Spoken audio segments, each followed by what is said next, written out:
to you all wherever in the world you might be, and welcome to Marseille, baby. We are back in the Cité Phocéenne for the first time in 4 years. We're shaping up to be a great weekend of 3x3 festivities. All of it a part of the 3x3 Festival out here in beautiful Parc Chanot. Both genders will take the court over the next 3 days, and we are kicking things off with a stop number 11 out of a record-breaking 26 on the FIBA 3x3 Women's Series season. Right here and now, a rendezvous with our beloved Marseille, as we've done a veritable 3x3 Tour de France over the last few weeks. We started with Orléans, and we are fresh off of the Poitiers stop last weekend, where we saw Australia take the crown. The Kangaroos not a part of the 16-team field that will take the court over the next 2 days of play, with plenty of heavy hitters making their way to the south of France. So action should be hot and heavy, just like the weather condition here on the Mediterranean coast. We'll get you updated on all of the storylines shortly, but not before we handle the educational side of things. The rules of 3x3 coming at you right about now.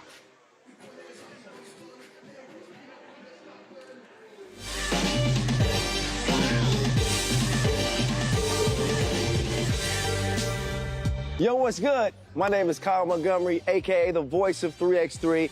And if for some reason you still don't know the rules of 3x3, it is time to tap in. Class is officially in session. So on our half court, you've got 2 teams of 3 players with 1 additional substitute on the bench. Yo, what's up, sub? Can I check in?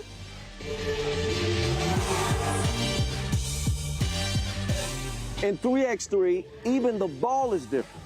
This is the official Wilson right here. Trust me, it's groovy, baby. This game is pedal to the metal.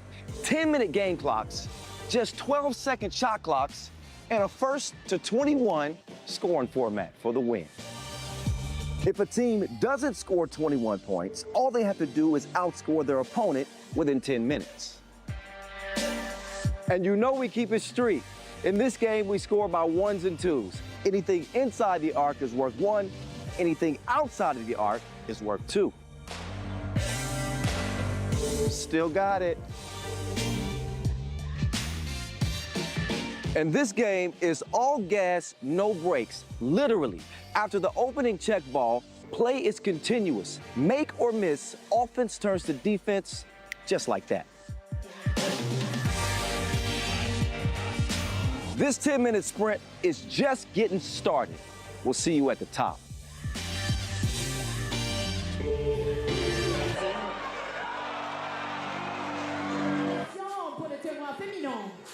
To get to the top, you got to start all the way at the base, as we'll get action going with a 2-full qualifying draw. 6 hopeful teams will lace them up with 2 spots to the main draw on the line. Some big names already on the board early in the event. How about Seisha Grant Allen, the 2025 Women's Series Finals MVP, trying to get into the main event with her new team, Ottawa. They are hoping for similar results to last week's run in Poitiers, where they finished 4th after starting in the qualifying draw as well. They will take on Slovenia under 23 in a late at Fuengirola in the early afternoon session here in the venue. An African clash in qualifying draw Pool A between Uganda and Benin should be a spicy one as well. But before we get any further, I think introductions are in order. It is I, Boz Rosendahl, in your ear from France. You may know me by my nickname, 3x3 de Mountain Sava. That is how are you in France? Hope all is well for everybody tuning in. Look at the Pool A, as mentioned, Benin and Uganda, Portugal in the mix as well. And the festivities in Marseille here, a 3-day event as 3x3 Festival kicks off for the 4th time. Women's Series stop today and tomorrow, and the men's for the World Tour will get it going tomorrow and finish up on Sunday. And look, it's not just I out here. We got a star-studded cast of characters courtside. We got Olympic MC Vincent Royer. He's on the mic all weekend with MC Bree. And we got our Olympic DJ as well, DJ Las, on the 1s and 2s. He'll bring the fire all day long, as the Mistral winds are, as usual, active here in Marseille. Will affect the games for sure. Conditions are steamy. It is about 30 degrees Celsius. We are covered by a tent, luckily enough, as you can see. That helps a lot. So some shade on the court, but these teams won't be throwing shade at each other. A spot in the main draw on the line, and of course from there on we battle it out for a grand bag of $14,000 US, and it all starts here and now with Benin and Uganda lacing them up first. Oddly enough, these teams haven't met up. You'd think they at least see each other in the Africa Cup. That has not happened before. We'll get you introduced to the players here shortly. Benin are on the court first. They got dope uniforms, I gotta say. This is their second stop of the 2026 season. Came in 14th in Poitiers last week. Beat Azerbaijan, but then lost to Egypt to end their campaign in the qualifying draw. Benin came in 7th at the Africa Cup in 2025. And they bring a slight change to the roster this time around. The leading scorer from last week, Oceane Konku, not with the squad for this one. They got Malika Oseni, Nuad Ilimaf Amuda, Ganingui Raisa Zime Yerima, and Aishatu Kondoso Babe. That is your Benin squad. Didn't score too much last week. Let's see if they can bring some ancestral energy to the court this time around.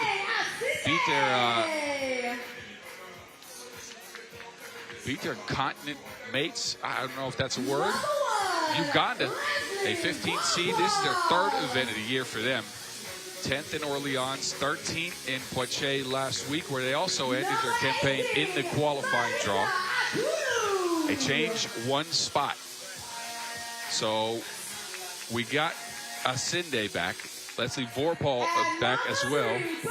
Melissa Kulu is also returning, but as Nancy Kombi is out, we got Perus Nyamwenge, a former member of the squad for the Africa Cup, a former Nations League player. She's out there with the number 3. So let's see if the Pearl of Africa can put on a show out here in Marseille. An all-African clash here to start things off. Qualifying draw action will go all day, all early afternoon. We should wrap things up around 3:15 is when we know who will place into pools D or C. And then main draw action continues all through the evening, with action wrapping up right around 10 p.m. tonight out here. I'm curious to see what both these teams can bring. I saw some good stuff from them last week in Poitiers. Vorpal is a nifty shot maker for Uganda. You can see her right there with the number 1. She had a really good game in that competition. And we'll see if she can continue that. A newer ad. This is her second event of the year. So both these teams with a week in France have adjusted to the conditions out here.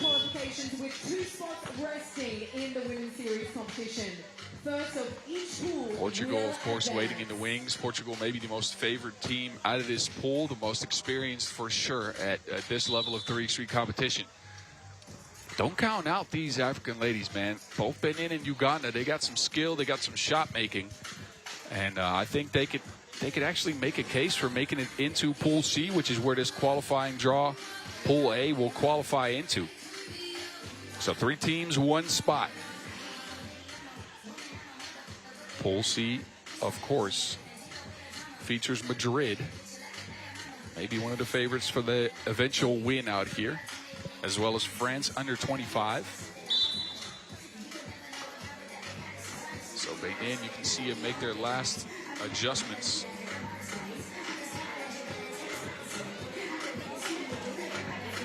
Uganda is on the pitch already. We've got a battle of African teams going head-to-head in this one to start off our qualifications. All right. You're ready to get sprinting. First 10-minute sprint from Marseille is underway. Bonjour to all of you watching. Hope you're having a good time. Hope you're with us for the weekend. And let's get it going. Benin in possession first. One-on-one offense is poked out. Good hands by Akulu.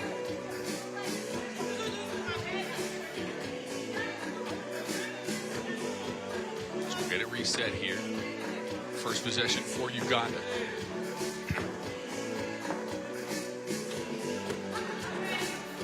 High post play. Asinde open under the basket. Good find. She's stopped with a foul.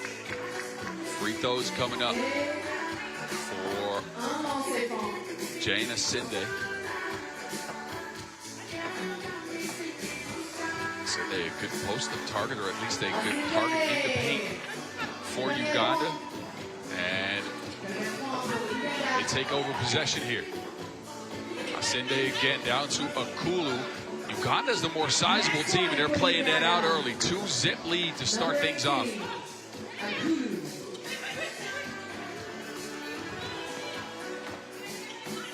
Benin struggling to get away from the pressure here. It takes a little bit too long. That is a 12-second violation.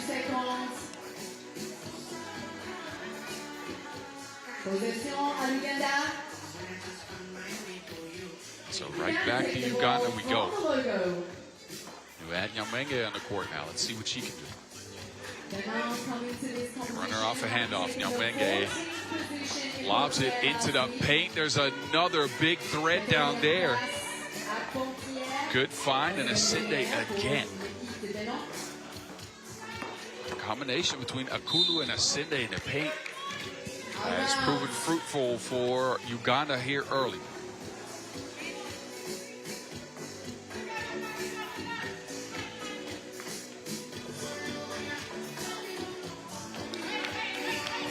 Fresh 12 for the team in red. Nyamwenge. Nyamwenge on a drive. That is very fast. Oh, Benin, they turn it over.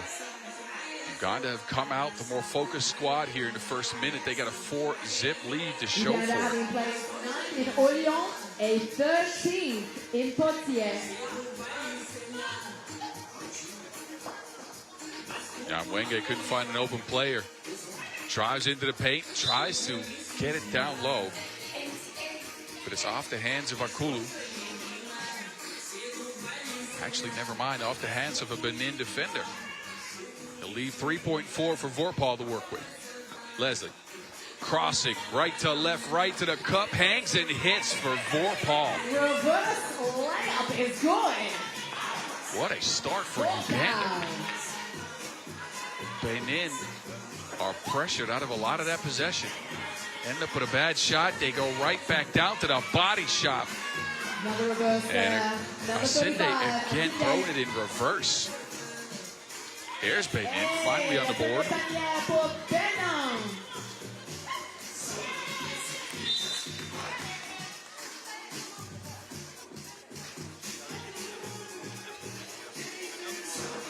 See Uganda playing to their strengths. They go inside a lot. They got some quick drivers in Vorpal and Nyamwenge.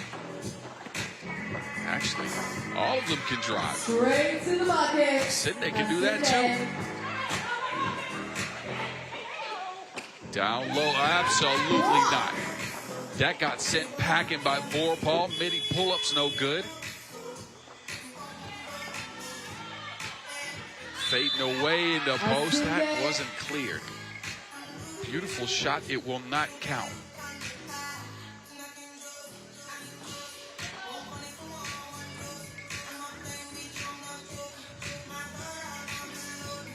Point is wiped off the board.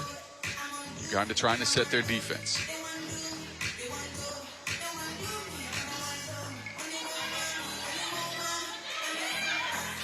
Kondo Sobabe under pressure. Vorpal right with her all the way. Second on the shot clock. And it takes too long. Uganda putting their clamps on Benin. Quite the defensive stance so far.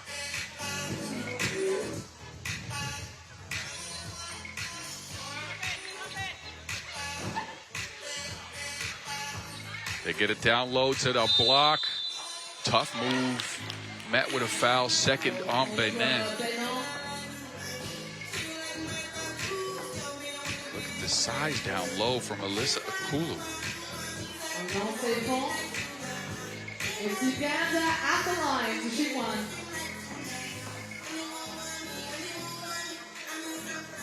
Akulu will get herself to 2 points. She makes it. And this is a runaway game early for Uganda. Can Benin do something?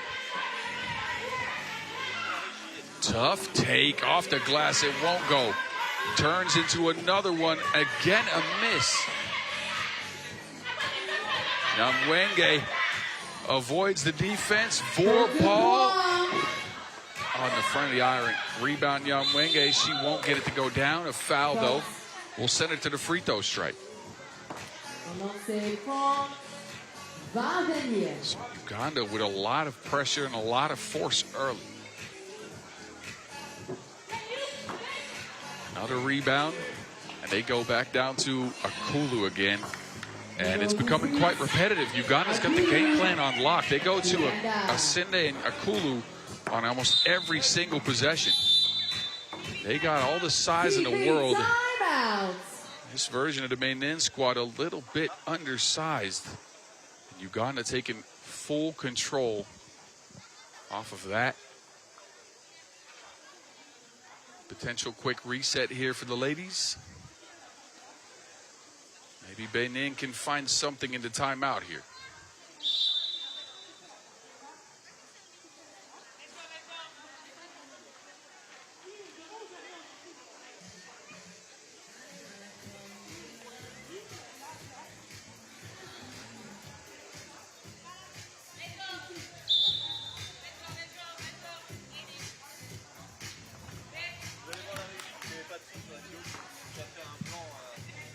Let's see what the adjustments bring here. Ale, here we go. Vorpahl. Now Benin is up under pressure. Vorpahl gets it back, swings it. Asinde with a cross step and a layup. Uganda are shining right now. Look at that, the takeover. They keep it inbounds and right into the paint again. This combination for Uganda between Asinde and Akulu is proven lethal. Benin, a lot of pressure on them again. Overtaken. Play continues. Asinde from range. No Vorpahl. No again. And Benin turn it over.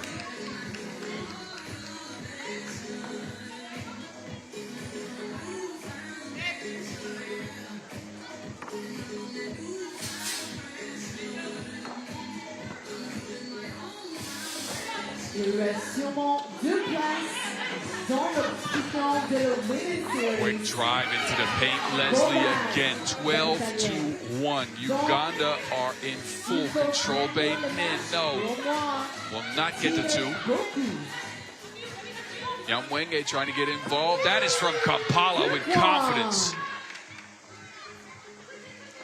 14-1. We are not even halfway through the game.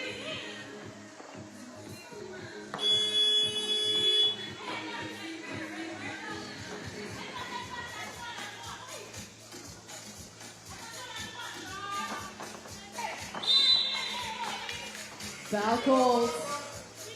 It's going to send number 35 of Uganda. A foul now on stripe. Benin. We'll send Asinde to the stripe to add to her totals.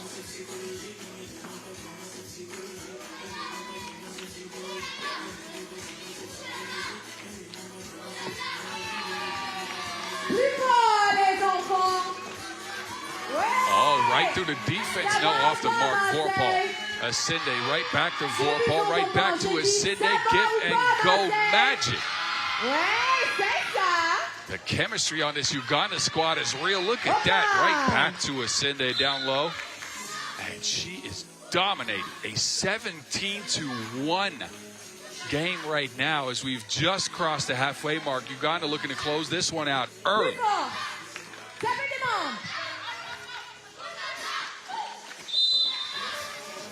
Another foul down low. 5th on Benin. 5e faute équipe pour le Benin. Un lancer franc pour numéro 18 de Uganda, Melissa Akulu. Akulu this time, no making a free throw. No one there to contest a rebound. Vorpal, now she's fouled and she heads to the stripe. Et faites attention, le 6e faute de Benin.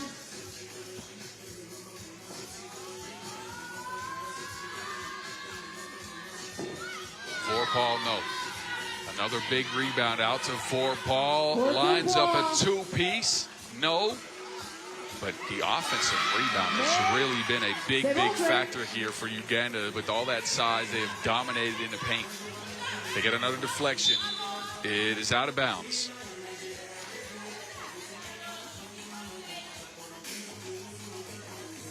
And if you speak English here today, this is our first match of qualifications.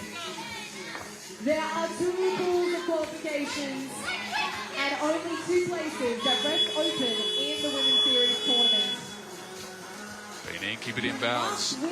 Still stuck at 1 point. They sneak through. Oh no, an open layup. Miss Nyamwenge kicks it. 2-piece.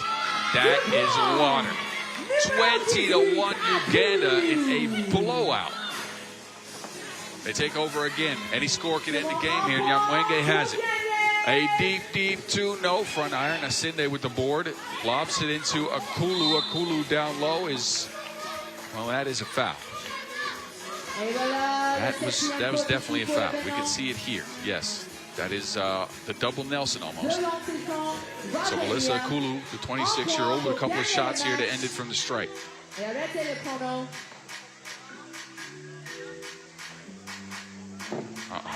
First one off the line. I don't think Uganda is in any worries about the outcome of this game, however.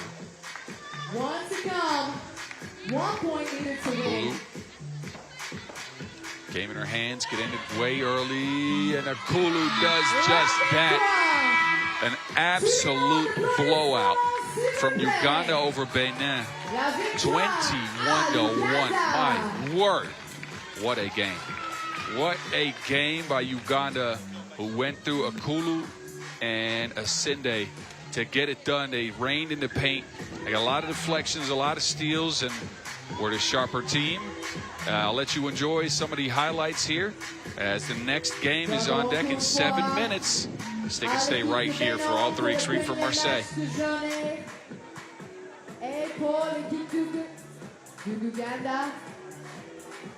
That's how you kick off the day. First match of qualifications, and a reminder, you must win your pool to advance. It's Uganda taking that one out. Doing it in a nice form and stopping the clock early.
Le grand écran. That's right, scan the QR code and you can get yourself up on the big screen. On y va les enfants. Prends un selfie.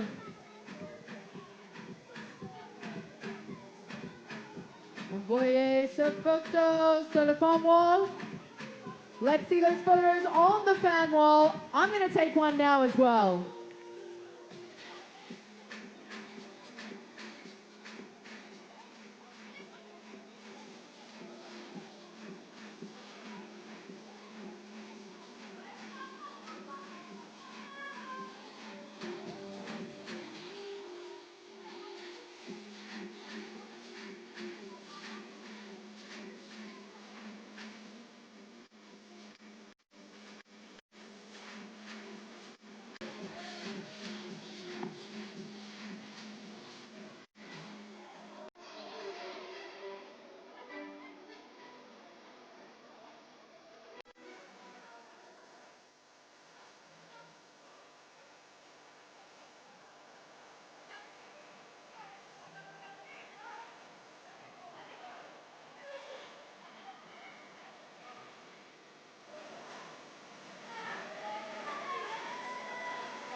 Oui, c'est ça. Scannez le QR code, prendre un selfie et après cliquez le fan wall pour faire partie de l'action. Voilà! J'aime le Twice Festival. Oh, magnifique, magnifique. Voilà. Vous êtes là!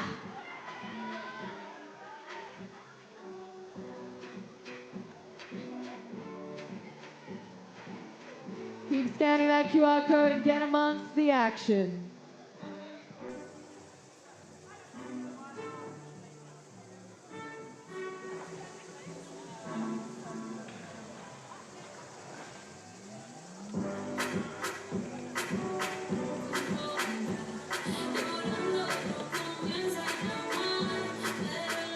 And now, our qualifying match of Pool B. You just saw qualifying draw Pool B. Of course, Ottawa, the heavy hitters in that pool. They will step on deck first. They will meet up with Fuengirola for the first time ever. Fuengirola, a late add to the tournament, a replacement slot for them. Introducing Team Fuengirola. And we'll get you introduced to the players. Some of you might know already. Fuengirola are on deck first. They play in the white threads. And they come in with a bunch of experience, as a couple of their ladies have won medals in youth competitions. Number 22, Marta Garcia being the primary recipient of that. Gold medal at the Under-18 Europe Cup back in 2019. A bronze medal last year at the Under-23 World Cup for her, as she led that tournament in scoring. Marta Morales also with an Under-18 World Cup silver medal. And to round them out, Alejandra Mastral. Fuengirola have not played on the Women's Series this season. First event of the year. First Women's Series event for all four of these ladies. And they step into the half-court battlegrounds against an opponent that has maybe the most experience out of all the teams in the QB. Maybe not Jay Belmore, although she did pretty good last week for Ottawa. But Casey Bosch has been around 3x3 forever. Bosch Spice out here, rocking the new threads for the new team. Ottawa this year, who played in Poitiers in their first event of the season last week, lost to their Canadian sisters in the semifinals, and they boast that lady right there, Sasha Grant Allen, SGA, the supreme defensive force in 3x3 basketball, last year's finals MVP. And Seisha Fierce led her team in scoring last week in Poitiers at 7 points a game. And she's looking to get back into the qualifying draw. Again, Ottawa started last week in Poitiers, also in the QD. Managed to make it out, managed to do very well out there with that 4th place finish. SGA is going to be the primary matchup for Garcia, and that should be a fun battle. SGA's got the height and, of course, the experience. Garcia, though, is a pretty good scorer, so I'm curious to see how they employ her talents. If they can get her going in a game like this, and what the wind and weather conditions do to affect play out here, as the heat is starting to get quite sweltering. I got to be honest with you. It is hot. It is very hot. I'm going to need a towel here soon, and I'm not even playing. So these ladies will get their last warm-ups in. A first ever matchup between these two squads. Ottawa's been on a French vacation for about a week now, and I say vacation, but I know they practiced. But they've been out here in France enjoying the scenery after Poitiers last week. Fuengirola will play another event soon, Caceres, I believe. So this ain't their only stop on the tour.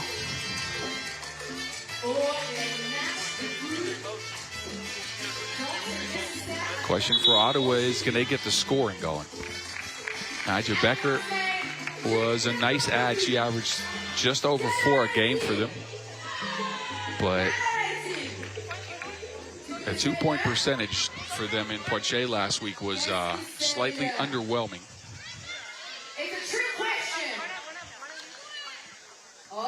And I think if they improve that, this Ottawa squad is a team that could make a very deep run here.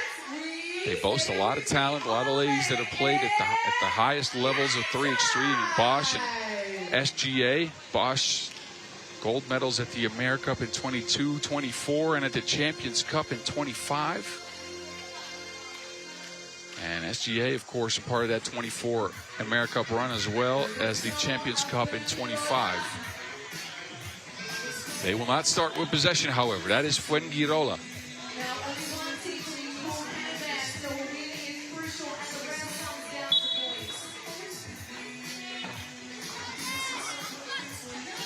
Down to Garcia Moreno. Garcia will have it over SGA. The shot is way short. And that will be a 12-second violation. You can see the game plan for Fuengirola. Feed the beast, but that is another form of beast. 2 up and 2 down. Ottawa on the board first. Moreno, absolutely not. SGA wipes that off the glass. Becker, no, she gets her stuff packed. Garcia right away, right-hand hook. She is just straight up going at the defensive player of the year in Grant Allen. So as expected, the 2 bigs for both squads meet up under the basket. And it is a good one so far. Look at the length on SGA. Absolutely ridiculous. Belmore to Grant Allen. Midi pull up. That's in her bag, but not this time around.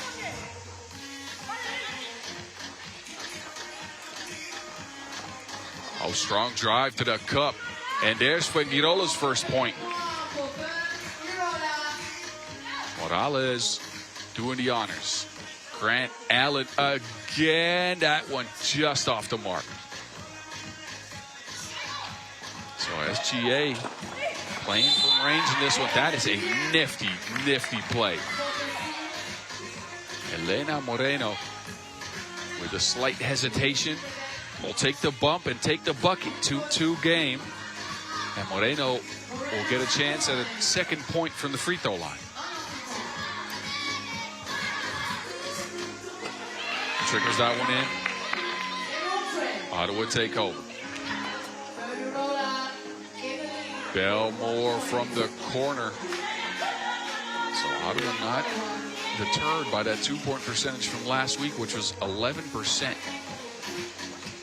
They are shooting and shooting early. That is off the mark. Garcia can't track it down. It's a 12-second violation.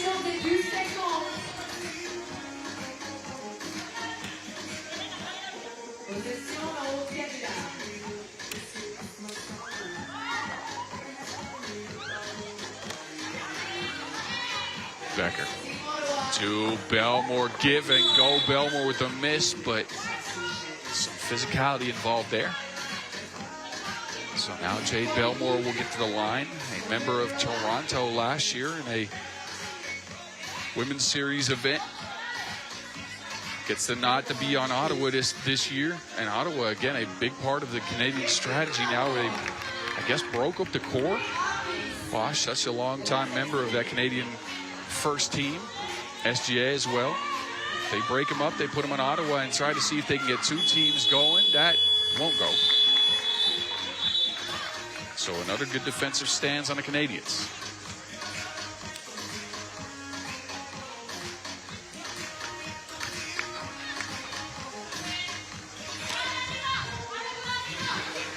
Becker this time around. She will go into the paint. Becker can't finish the play, but it's the third foul on the Spanish ladies, who continue to struggle with Ottawa's physicality.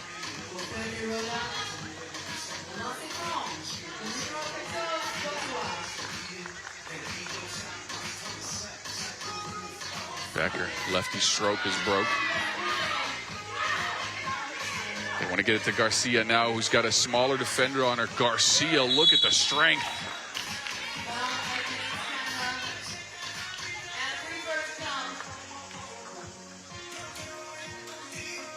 Martha Garcia down low will take the contact. Shot won't go. She'll head to the stripe. But in our first venture onto the women's series, it is clear that she is going to be one of the main weapons for this Fuengirola squad. Now she has to deal with Grant Allen, who sneaks through. No good.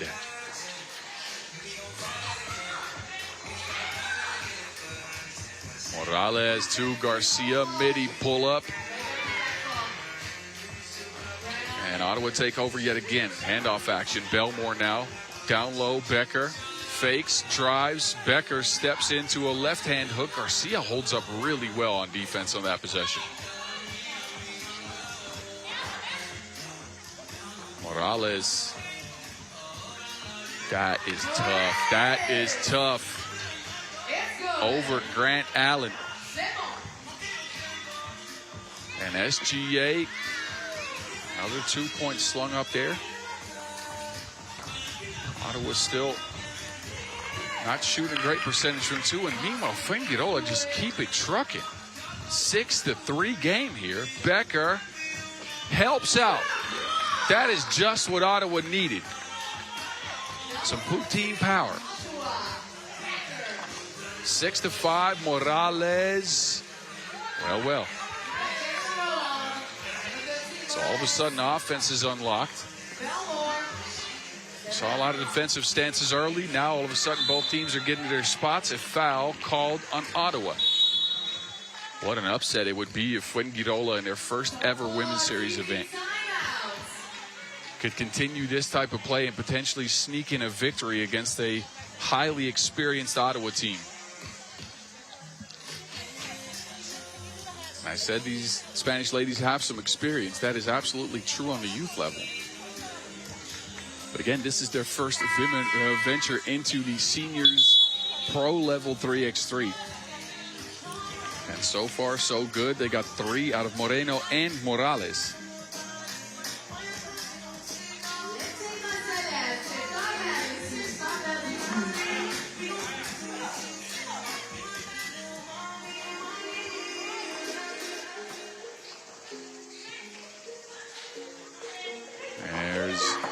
Moreno down low, lefty hook. Belmore will let it go out of bounds.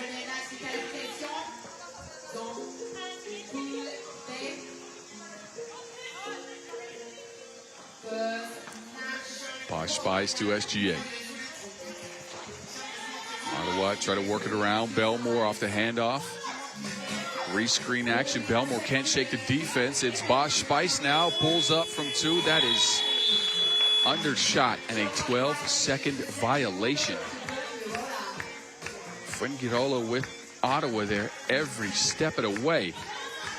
These young Spanish ladies can hoop. I'm telling you.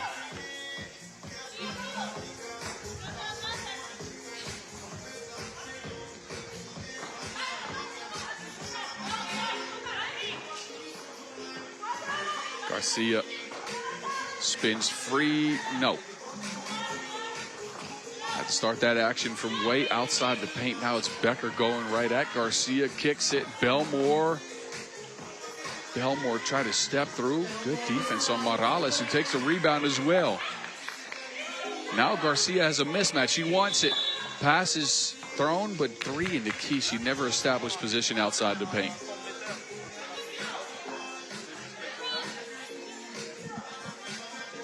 So a fresh 12 for Ottawa, who have, after a good start, have not managed to put many points on the board. Becker, yes! Flex on him. Nigel Becker comes through again. Moreno again with a nifty play. Oh, wow. It is sent twice. SGA raining in the paint. Bosch to the rack. Takes a bump and count that. Count it. Bosch Spice. The toughest Spice of them all.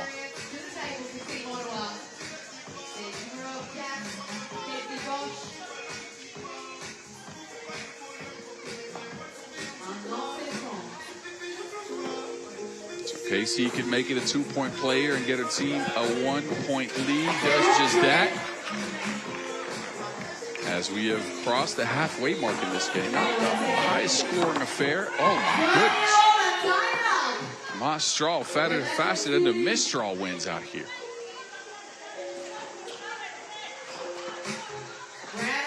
Grant Allen will pull up on you.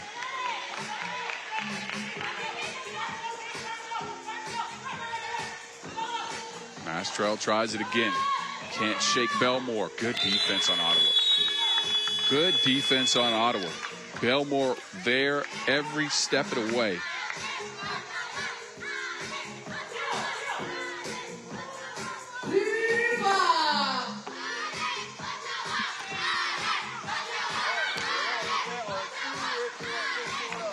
Becker shakes the defense and drops in a 2-piece combo. Big time shot from Nigel Becker. Fuengirola now in a bit of a drought. Oh, Morales spin cycle. Wow, that is still hit by SGA, who came flying in from the weak side. A 12-second violation. So a game of momentum, this one. A game of flows. It was Ottawa first, and Fuengirola took control. Now it's Ottawa who look primed to at least get a W here. And it's been done through defense. Ottawa got 5 points out of Nigel Becker, however. She's got a couple of 2-pieces, and then this one. Flex on it. Tough bucket for Nigel.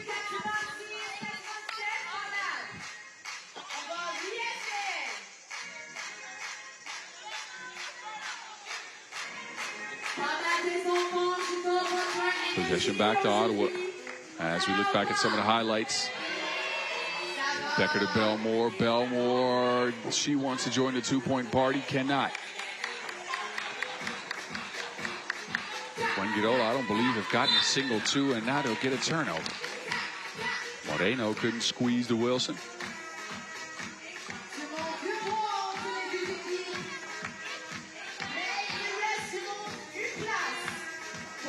Back to it, back to Becker, back to Becker. Continuing to put on the scoring clinic that she started just a few minutes ago. Morales trying to shake KC Bosch. That ain't happening. That ain't happening. Bosch Spice had her in a vice grip.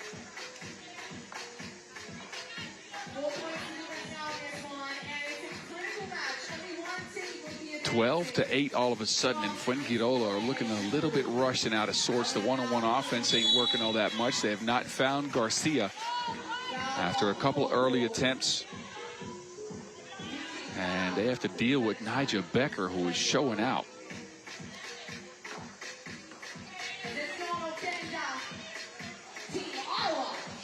Grant Allen out to Becker. Oh,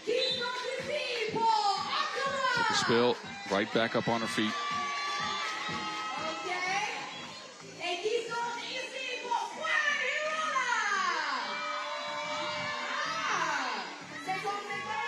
Fuengirola with 3x3 legend Sandra Igueravida looking on courtside. Morales, we've seen her do this a couple of times. She is crafty down there. She is crafty. Put her on Etsy.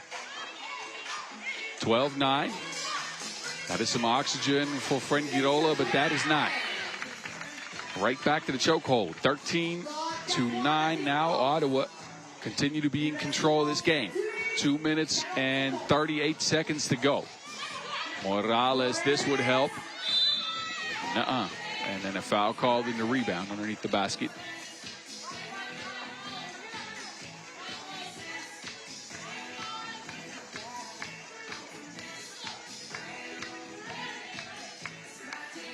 That foul's on Ottawa.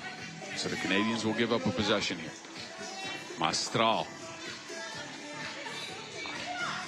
Completely shut down. SGA just takes her cookies. We'll get it to Belmore underneath. Belmore, no. So a lot of misses on both teams when they get into that quick transition. Now Garcia's back to it. And, oh no. Mastral looked like she had her back, but, you know, you can't have them all.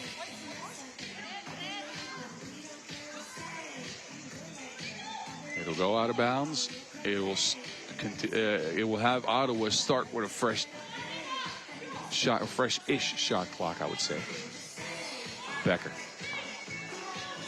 Back to the left hand, fading away this time.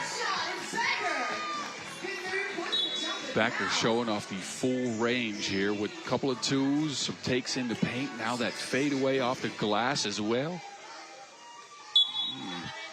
I like Nigel Becker's add to this Ottawa team. She has been super good. Again, just over 4 points a game. And last week's events in Poitiers, where Ottawa ended with a 2-2 record in the main draw, and continuing on, of course, into the knockout rounds.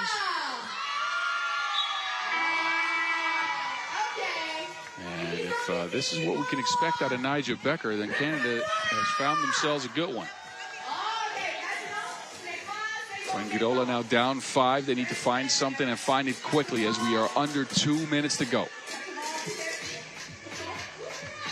Moreno. Double step back. Moreno will unload, but it won't go. Bosch on a drive this time. Hangs. No. Becker. Yes, that will count. Plus the foul. Nigel Becker is putting on a clinic. Bosch with the miss here. Becker with the toughness to get the board and finishes through the contact.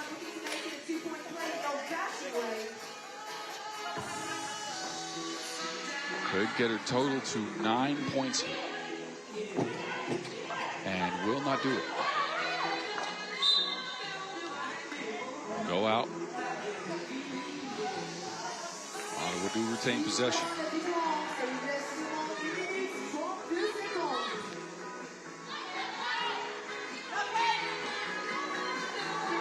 High post action. Becker is open. SGA wants to come up. Becker behind the screen to SGA. Fakes, drives, hangs, cannot hit.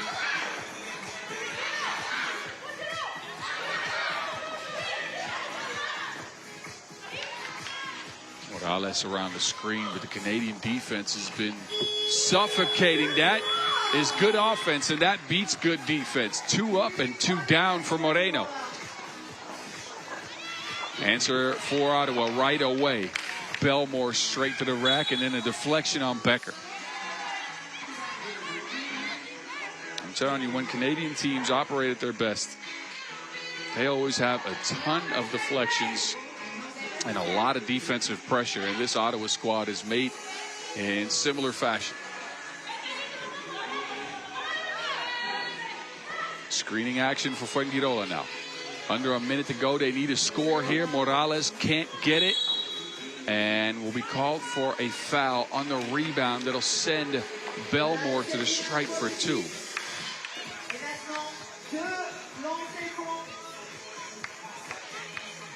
Jade Belmore could put this game way out of reach. It's now a 5-point separation. Could be 7.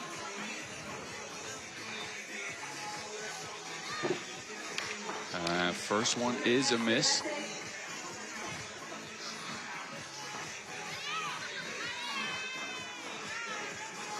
Belmore, only 23 years old. He's getting a big role here in Canada's strategy into the LA 28 Olympics. Garcia, no.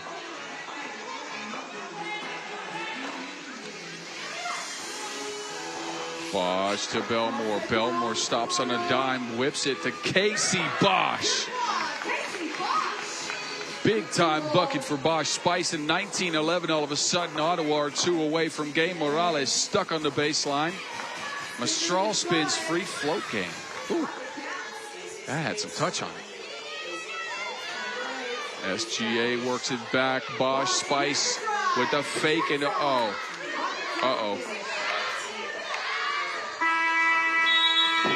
High arcing 2 won't go for Garcia, so this one will end 19-12 in favor of Ottawa, who struggled a little bit early in the game. Took them a while to get going. But once they did, once they found Nigel Becker, who ends with 8 points, that was all they needed. They got some 2s knocked down as well. A round of applause from the crowd out here for them. And they'll end this one 19-11. And take the first hit and go into the main draw. So action continues in about 5 minutes is when we'll see Portugal and Uganda. They can stay right here after the highlights. We'll be right back.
Back to qualifying draw pool A we go. Uganda with a statement win earlier over Benin. They come in with a lot of momentum, but Portugal ain't a team to snuff at. I'm telling you right now, Portugal's pretty darn good. First time ever for these 2 teams to meet up. They'll do so on the half-court arena right here at Parc Chanot in Marseille. Next to the Palais des Événements. Excuse my French. is not my forte. I know even less Portuguese, but I know these ladies can hoop. Ran all the way to 6th in Amsterdam in their only event of the year. Lost a player, Marinho, to injury. Well wishes to her, of course. I got informed that it is an ACL tear. So a speedy recovery wished to Marinho, who I'm sure is watching the game right now. Then they also had Marcia da Costa go down with a nasty ankle injury, which looked like it would force Portugal to continue with 2. But da Costa got back up and dropped 11 in a game. I'm sure you saw some of those heroics. It was crazy to see it live. Of course, Gabriela Espinosa and Emilia Ferreira there as well. Marcia da Costa by far the leading scorer on this team. Again, in that Amsterdam run where they went 1-2 in the main draw. Da Costa averaged 9 a game. And again, they go up against Uganda, who really showed out. I got to say, their defense was impeccable. The combination between Jane Asinde and Melissa Akulu was good for 15 out of 21 points. Vorpal only scored 2. She wasn't needed. Not that much.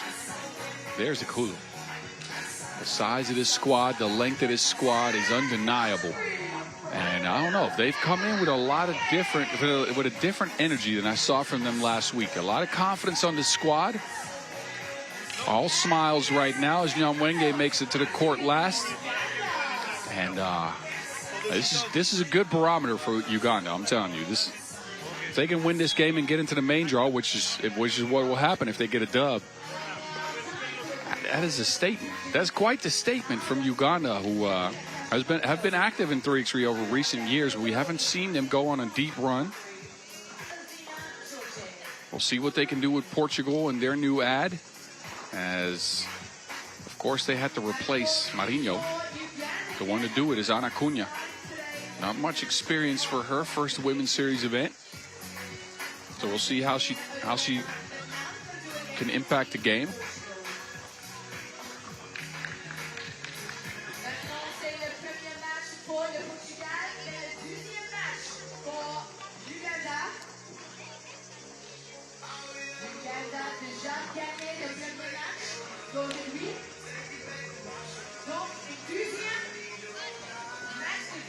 So Cunha, with Portuguese, you gotta watch the back of the jerseys to see what name is on there. Apparently goes by Pinheiro now. I'm confused on that. So if you have any inside info on how that works in Portugal with the names, you let me know at 3x3 The Mountain. Of course, be sure to follow our official accounts at FIBA 3x3W. And you can take a look at all the action from Marseille. Stop number 11 on a 26-stop season. If you post, of course, use the hashtag 3x3WSMarseille to keep us updated on what you think about this. Ferreira is going to be a problem inside. She matches the Uganda size. She's got a little bit more strength to her. What can Asinde and Akulo do against her? They don't have as many mismatches as against Benin, and here we go. Uganda with the rock first.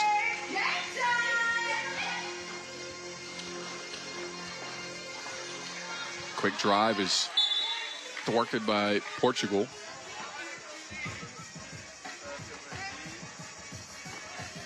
Portugal, a team that, when you go and look at statistics, I mean, I could tell you a bunch of things they're good at, but the statistics don't really tell the full story. This is a team that plays with a ton of heart, a ton of grit, and know how to get it done late in games, especially this lady right here, Marcia da Costa, who now has a rock.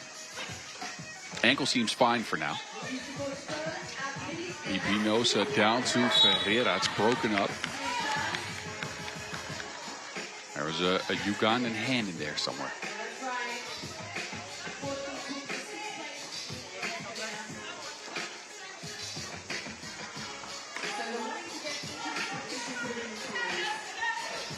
Vorpal hounded by Costa, who gets hit with a foul.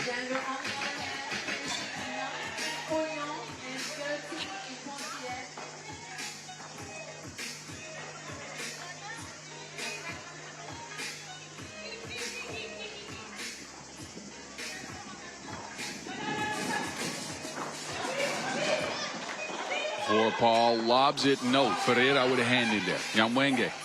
Nyamwenge to the crib. Uganda get on the board first.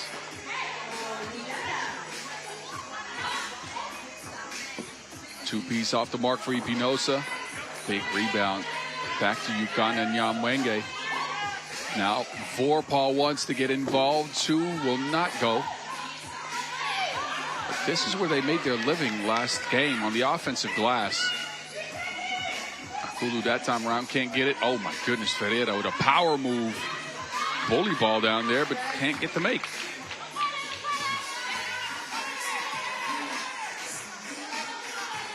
Vorpal, second two-piece, second miss. Ferreira pushed off her spot.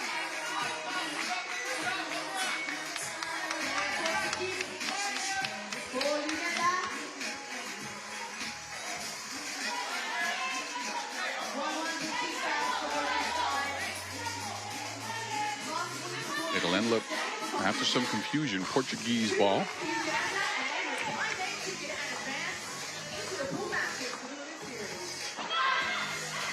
Good defense by Uganda. Nyamwenge drains one. All threads, and Uganda is up 3-0. The length of these Ugandan women on defense is quite something to behold. Very quick hands, as Pinheiro will take a seat. Portugal got 6 on the shot clock to work with. Ferreira to Ipinosa, 2 pieces up, but oh, looked like it was online from this angle. Undershot.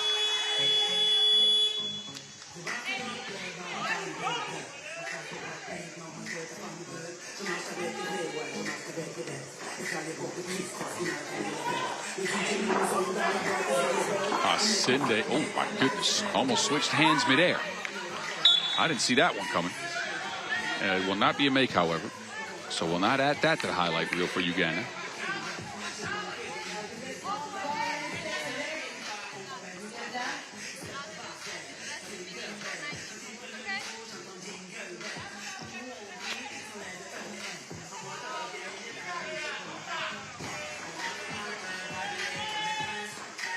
Akulu. Straight line drive is held up by Pinheiro. Pinheiro for 2. Oh my God, that would have been a crazy sequence. It will not go, however. But Pinheiro,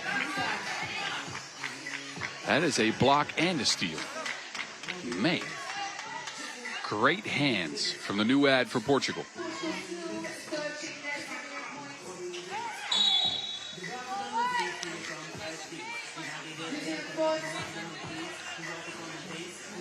Some physicality there from Ferreira. It will lead to a second foul on the Portuguese, who have not scored here 2 minutes in. Asinde trying to force it to the rack. It will not go.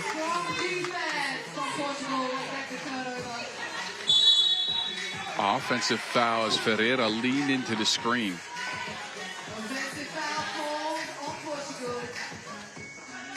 Portugal have not hit their stride here early on in the game.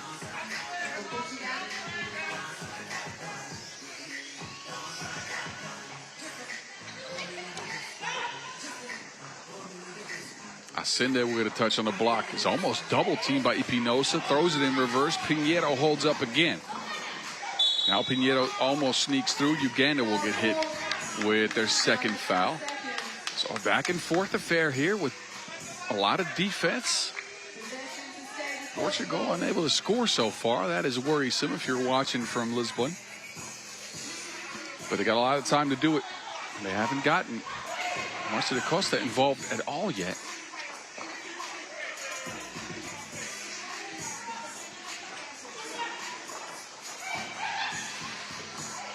Vorpal tries to get a pass through. It somehow ends with Akulu, who gets that one to go. Last second heave from Akulu underneath the basket. Costa, no. Ipinosa, yes. There's the Portuguese first point.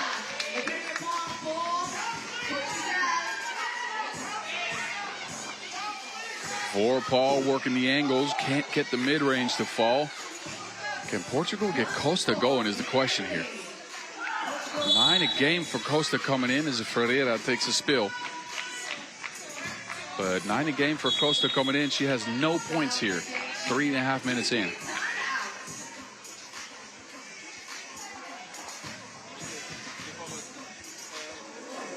Ferreira's down. Looks like she's all right.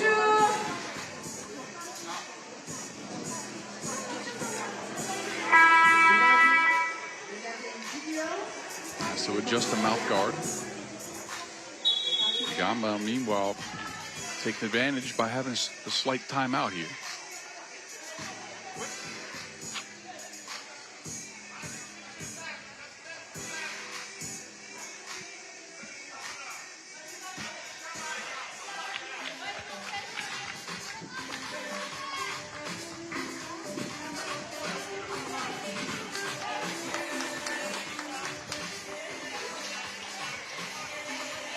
Pinheiro.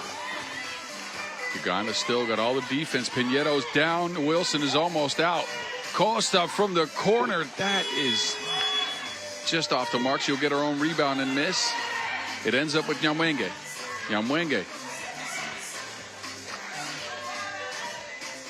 Another 2 for Uganda will not go. This is a game with a lot of misses.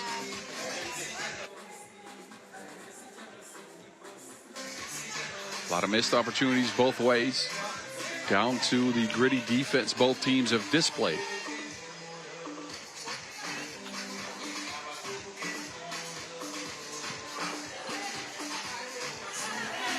Costa. Normally you can't leave her alone for those, and that one with a double bounce will not go. Costa frustrated right now. Feels like she might have got hit on the shot.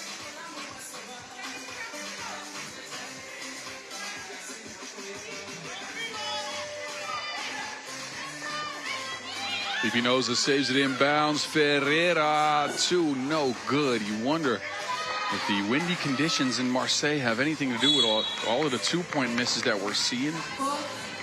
Sinde is down. I think that is a Portuguese foul.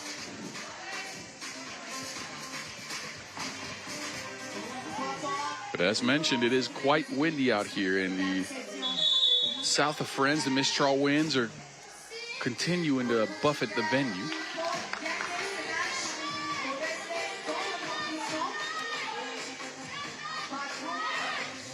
Akulu. Oh, that is barbecue chicken right there. Barbecue chicken for Akulu against Espinosa. Look at Asinde.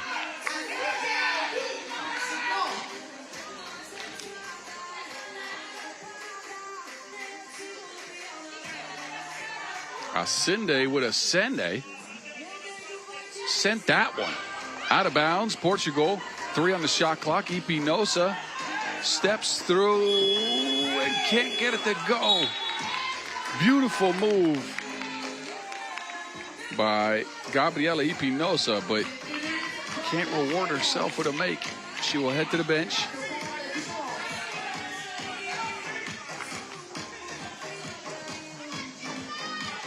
Uganda with that 5-1 lead. They turn it over on that possession.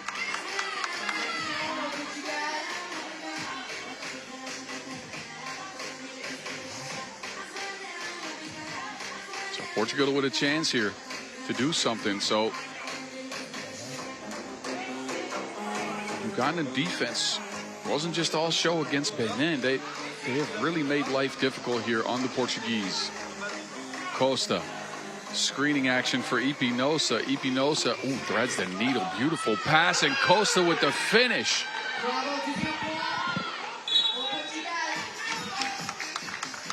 Espinosa, the one to set up that second score for Portugal, and man, oh man.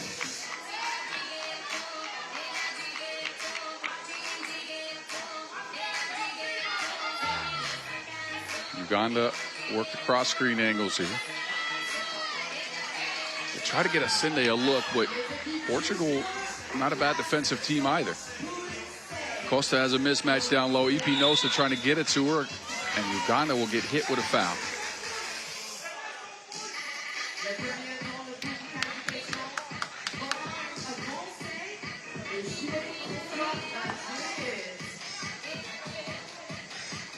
Jameson trying to tell the referees it was all ball. Brigitte Chibai-Koshkatu wasn't having any of it. Ferreira, good catch, but no finish. Pinheiro has her back. Will go to the free throw stripe after that foul. Number 6 on Uganda. This game might very well be decided from the free throw line if things continue this way. It's a very low scoring affair.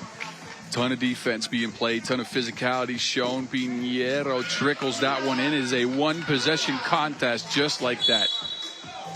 Oh, but Portugal, they will expend a foul here. One away from the bonus. They got one to give.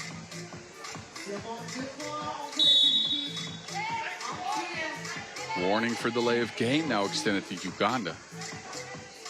The conditions are brutal. Both teams are feeling it. Backdoor cut of Sinde. She'll get hit. That is the 6th on Portugal. Next foul on either team will send someone to the stripe.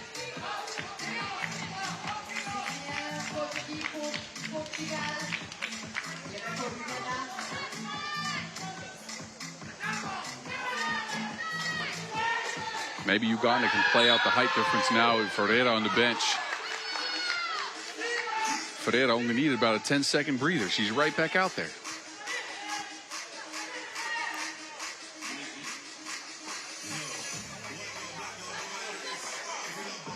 Espinosa, oh my goodness, that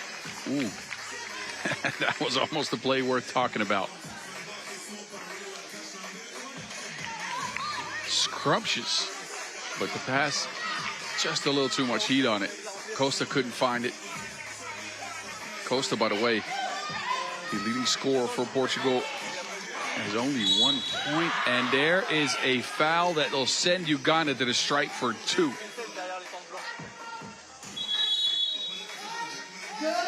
A warning for behavior now extended to the Portuguese.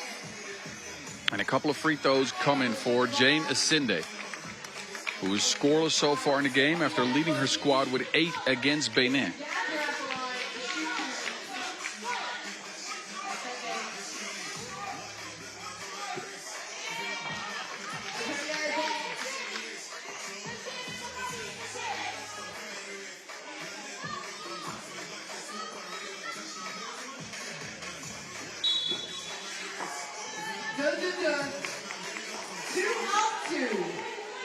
Couple of makes for Asinde. Uganda, look, I saw them last week. I didn't see this.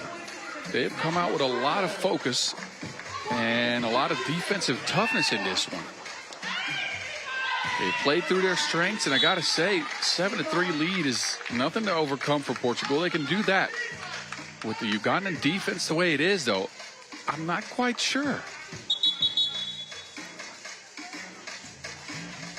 I'm telling you, man, these ladies have brought that silverback confidence somehow.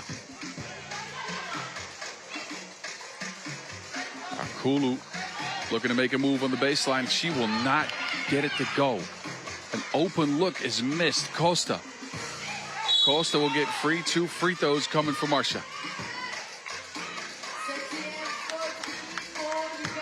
Both teams very much in the bonus at this point.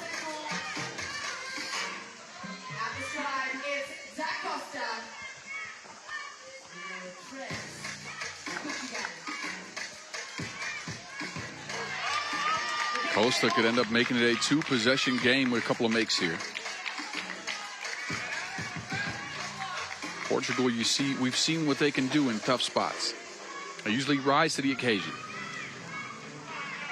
We're going to do the same thing here at the hands of Marcia da Costa, who will drain a couple. 7-5, just like that.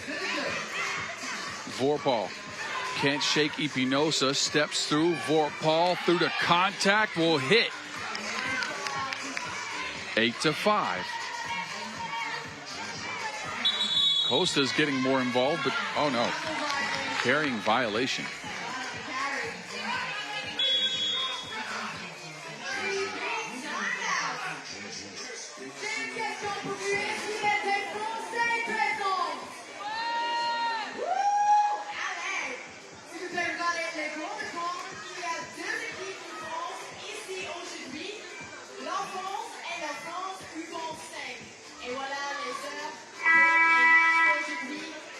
This has not been a pretty game. I'll be frank with you guys. It has not been a pretty game, but it didn't have to be pretty as long as there's a winner. And I'm sure that winner will be happy about it. A win here would probably go a long way towards making a main draw.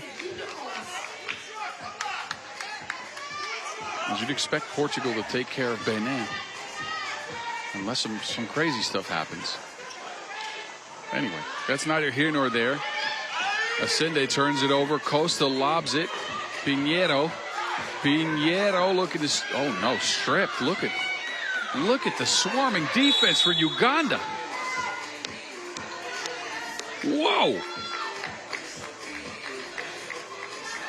They are everywhere.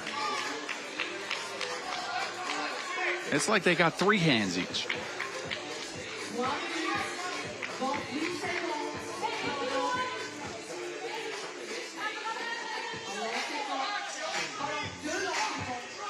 Wait a minute, it is a foul. Pinheiro on the stripe. Somebody with too much physicality. This is a big opportunity for Portugal. Pinheiro, no good on the first.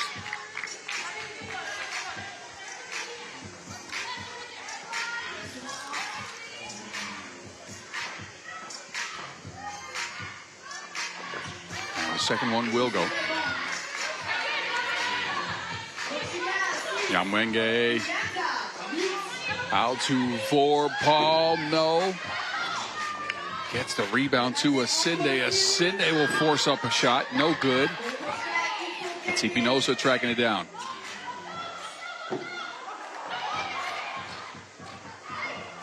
Save it in bounds. Uganda got a 3-on-2 situation. Vorpal, that one rolls off the rim. Uganda save it. Vorpal to the rim this time. Kicks it. Nyamwenge. Corner pocket. No.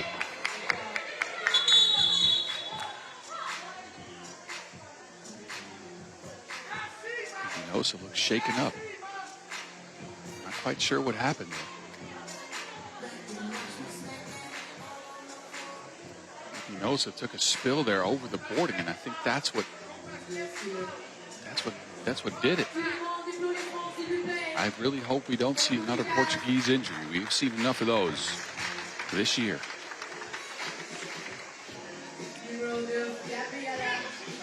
Gabriela is being worked on by the physical staff. So a breather for both teams.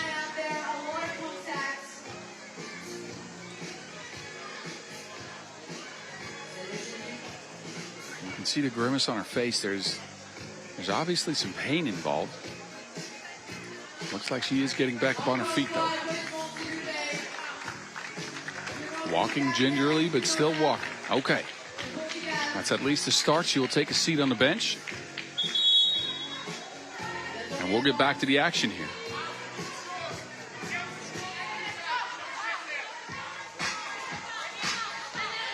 This is a low scoring affair. 8-6. Espinosa will go off the court for some more treatment. Vorpal, who can find the determinate action that works. Vorpal to Akulu down low. Akulu around Costa. Big move.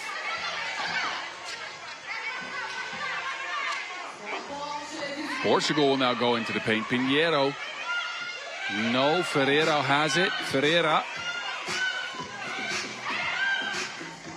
Tip drill with Pinheiro, and it ends up in Uganda's hands and out of bounds.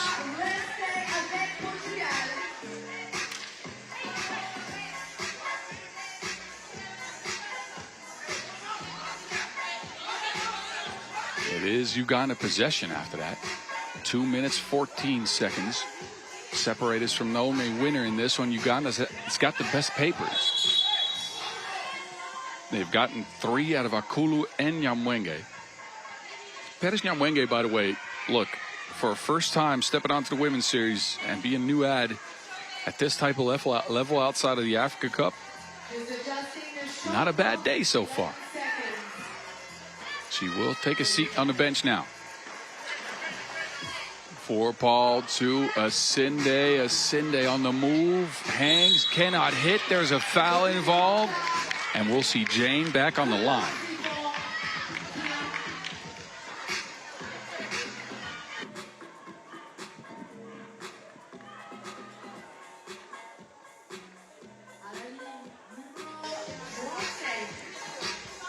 Oh, Asinde could make this game maybe out of reach. 2:05 left. Portugal have not been able to score much.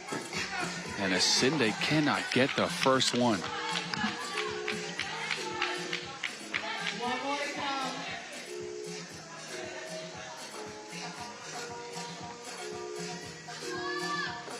Second one will go.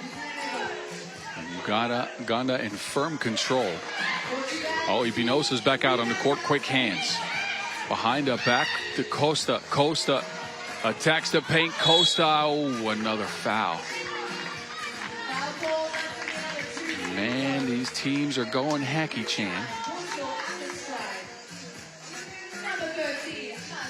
2 free throws for Costa this time. Big opportunity again for Portugal, who could climb right back in the saddle. They've been trailing for the entire game. Scores have been very hard to come by for them.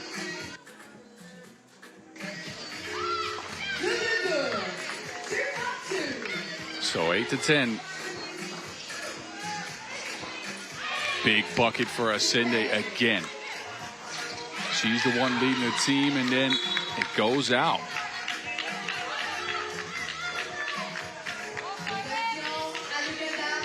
And it'll be, I believe, Uganda possession here. They want a timeout. Jane Asinde with a big game so far. 4 points for the tallest player on the court.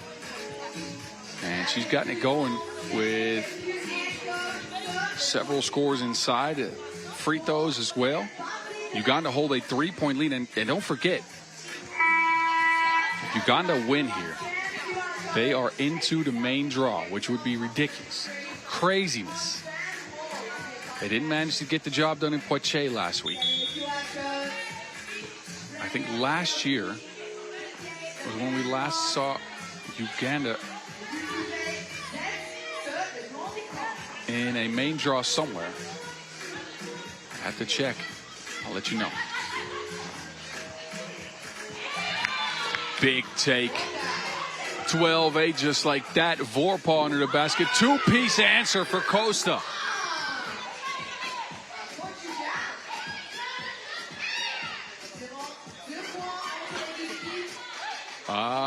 Kulu, big bully bucket.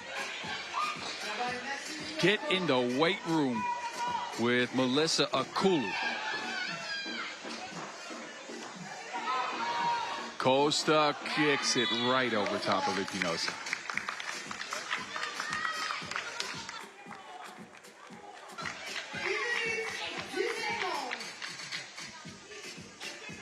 So a turnover at an inopportune time for the Portuguese. They got 1 minute and 2 seconds to get back into this one. They need a stop to start.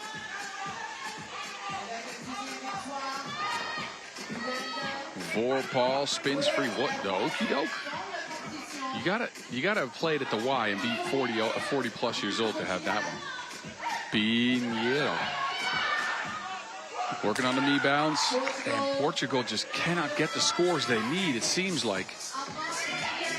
Vorpahl controlling the rock for Uganda. Fading away off of one leg. It be the name to her barber. I didn't know girls got fades like that.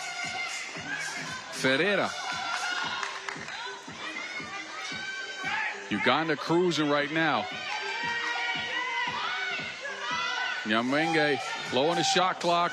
Kicks it. Vorpahl heaves it. No good.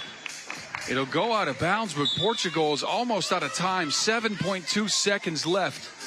And this could be a 1 loss and out for Portugal. A second win for Uganda would make them the team to qualify into the main draw.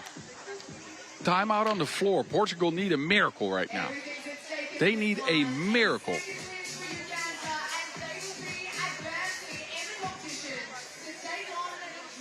The Costa has done a lot of the heavy lifting. She's got 7 for the Portuguese. She has had absolutely no help. None.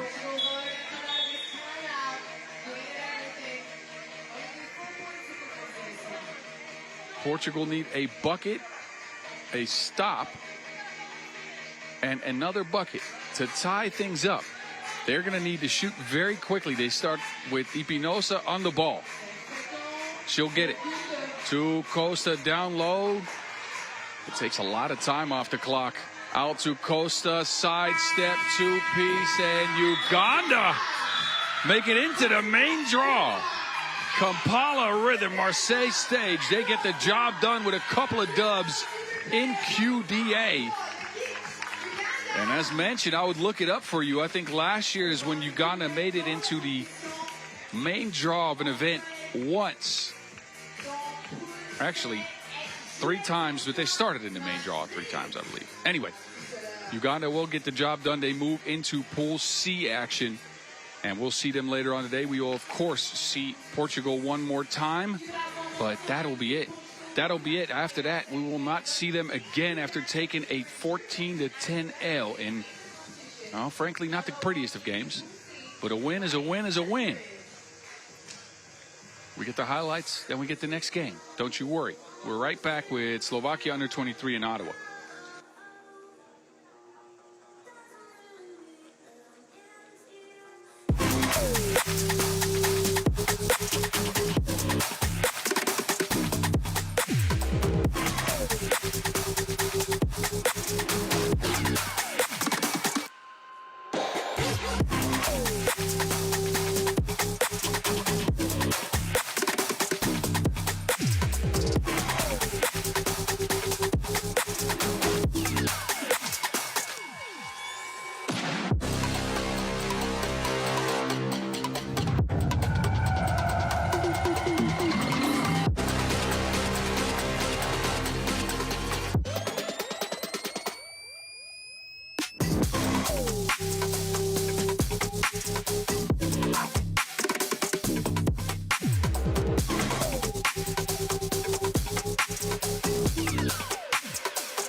As promised, we'd be right back. And here we are. Slovakia under 23 meets up with Ottawa in a must-win contest for them. Ottawa take a dub. They are through to the main draw. And I'm sure the Slovakian ladies are well aware. We'll get you introduced to the Slovakians first. Come in as a 12th seed, a first ever women's series event for all 4 of their players, who are all players that have featured in the Nations League.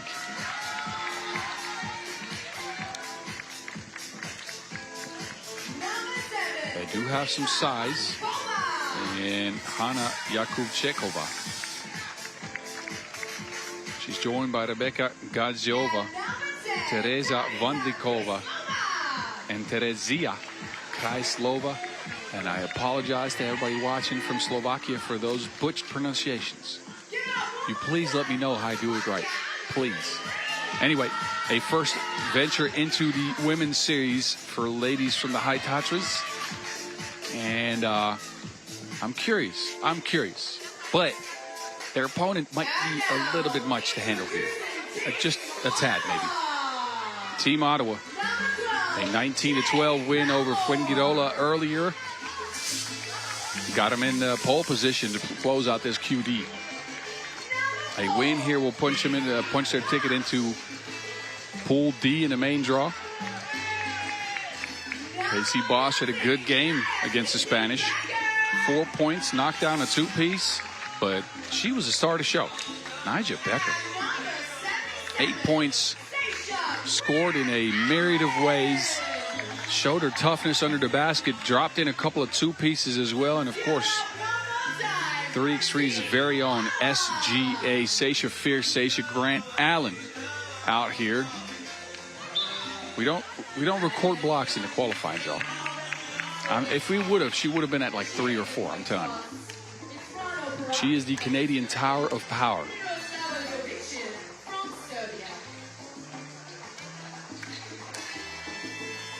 Shout out to the people watching from Canada, by the way, if you're up already. It's an early day for y'all. I get that.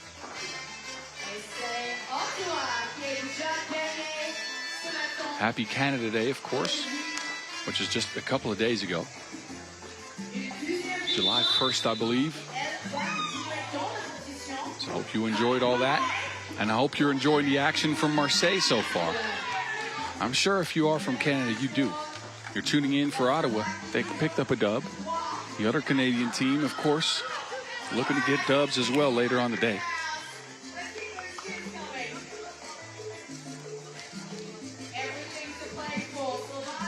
And what can we expect out of Slovakia under 23? I have no clue. None whatsoever. We shall see. We shall see what they can bring against one of the top squads in the field, which is what Ottawa could be considered as. And here we go. Bosch. Canadians going to the screening game right away. Bosch and SGA. Casey Bosch steps back. And it's SGA who picks up the rebound and will get fouled.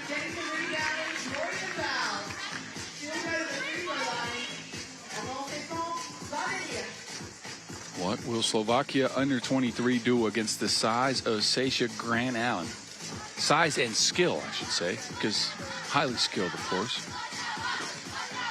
Grant Allen will not get it to go. And the Slovakians clear it. There's a post-up opportunity. Great seal down low by Jakubčeková. Well, both teams are boasting some size, it seems. Alrighty then. Becker. She is super skilled, man. Just highly impressed. Highly impressed by Nyjah Becker. I'll feed the parking meter down low, but Jakubčeková couldn't get it off in time.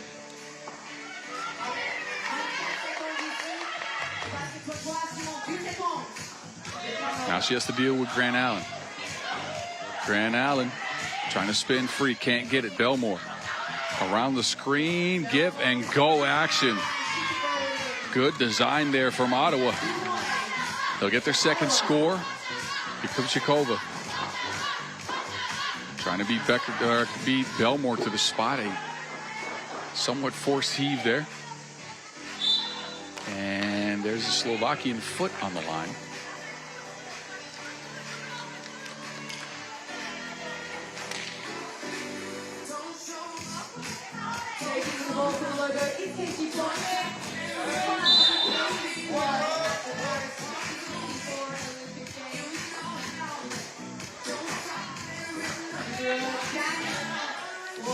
Becker. And now Becker is being called for a travel. Too much on that jab.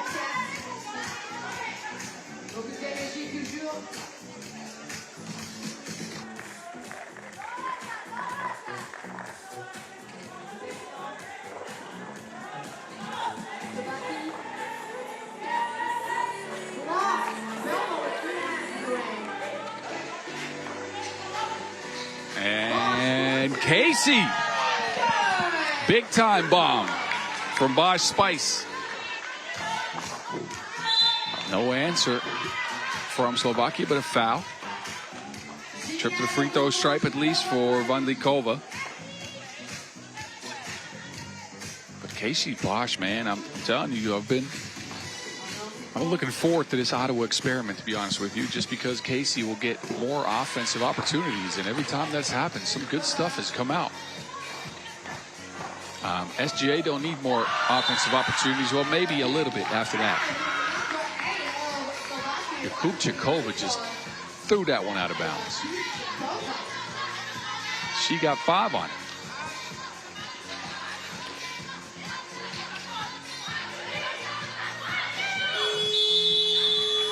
Offense took too long.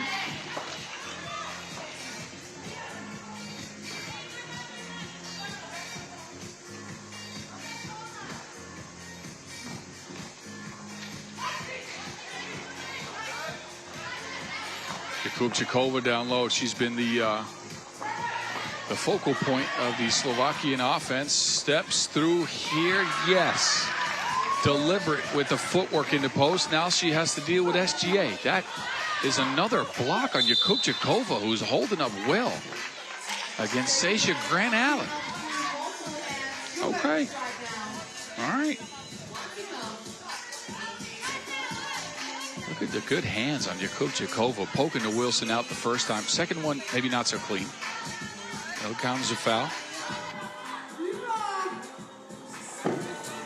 Oh, but SGA can't get the free throw. This is a similar start to what we saw from Ottawa against Fuengirola in their last game.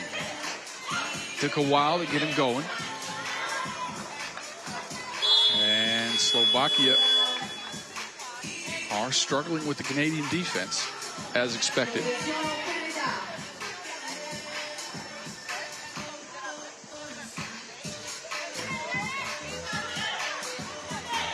It's Bosch Spice. No.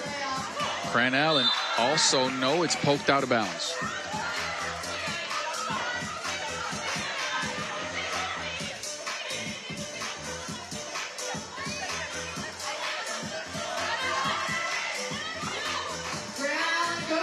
Grant Allen again held up. And a lot of credits goes to Jakubchikova for the active hands. Now she attempts a two from the corner. That will not go. Krajslova, they work it down to the block. No good. And then a pushing foul on the rebound. The Slovakian team is competitive, though. And that's all you can expect against a couple of 3x3 all-timers in Casey Bosch and Sasha Grant Allen, last year's Finals MVP and Defensive Player of the Year.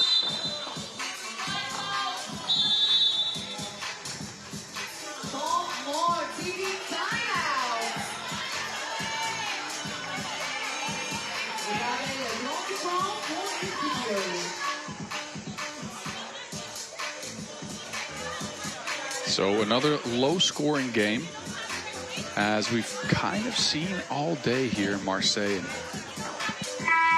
It's been kind of a tradition over recent years that Marseille's the stop where the games are a little bit slower. The shots don't fall as much. I don't have any statistical evidence to back you up for that one. But from memory, that's always the case. That does lead to fun games, though. I'll tell you that. Oh, Belmore's down. She gets it back. Belmore through the lane. Hanks for the tough lay. Jade Belmore. Wow. Krajslova crossing left to right, right to left. A high arcing two-piece will not go. Oh, look at the transition from Ottawa right down to Becker.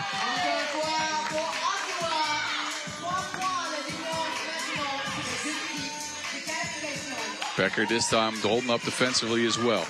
She wants it back. A screen and an offensive foul.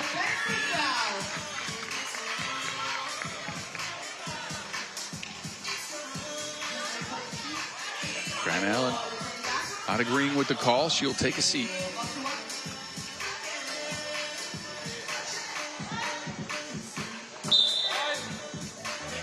Bosch pokes it out. That'll take a good 5 seconds off the shot clock for Slovakia to work with.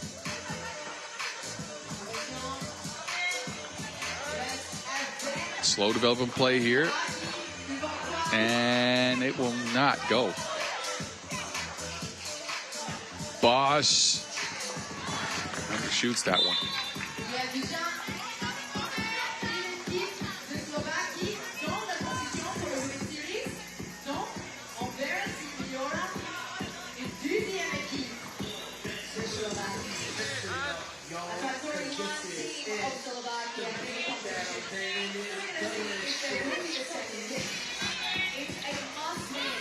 Belmore pokes it out.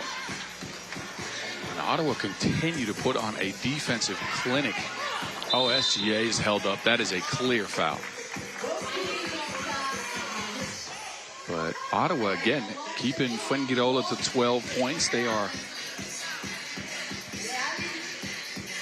putting the same kind of defensive effort out here against Slovakia under 23.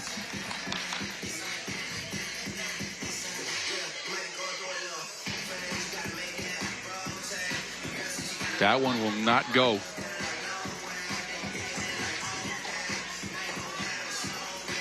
Bosch in the paint. That Wilson's poked away. That Wilson is poked away.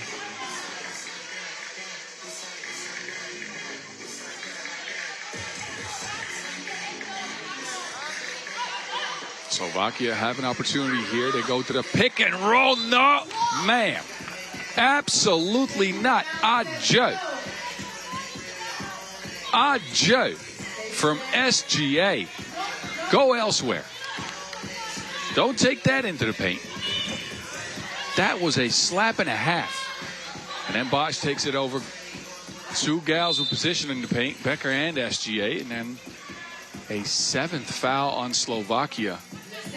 They've played the game with a lot of physicality that is coming back a little bit now to haunt them. Becker will go and get 2 free throws.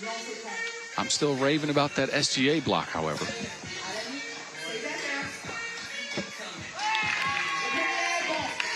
Becker with another solid performance, up to 2 in the game. Back-to-back makes for Becker. Ottawa now with good control, especially because they continue to deflect and steal just like that. Sleight of hand by Becker and the finish by SGA. Becker again. Oh, and now the Canadians turn it over, but got to feel for Slovakia under 23 having to play against all this defensive might. Becker fits right in for this Ottawa squad with Bosch and SGA, Belmore as well. They go right at you on the defensive end here. Finally an open look for Slovakia under 23, and they get that one. They get that one. The Canadians looking to answer. SGA with a quick twirl. Second attempt will go. So it was Vandlikova with a 2-piece, and then SGA answering with a 1, and now Jakub Chekova. All right, more offense, all for it. Oh, that is a big chicken wing right there. Oh, but SGA can't hit it.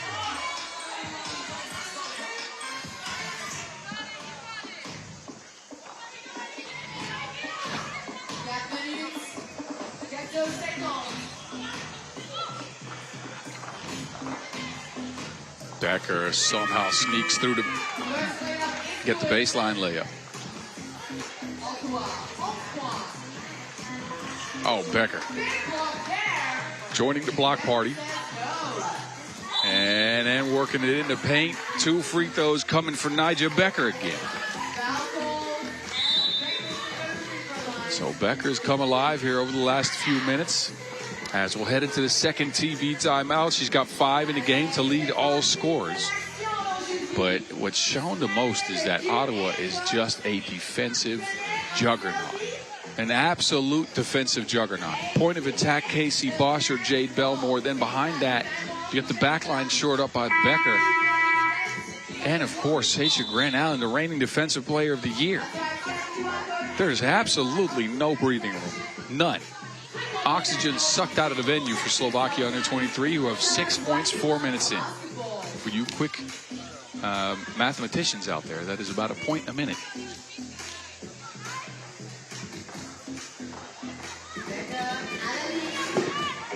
Oh, Becker. Can't get done on the first free throw.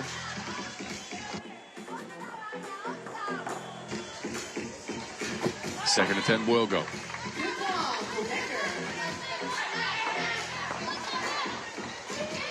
Good move down low. Jakub Chekova continues her stellar play and seems to be the only reliable option that the Slovakians have.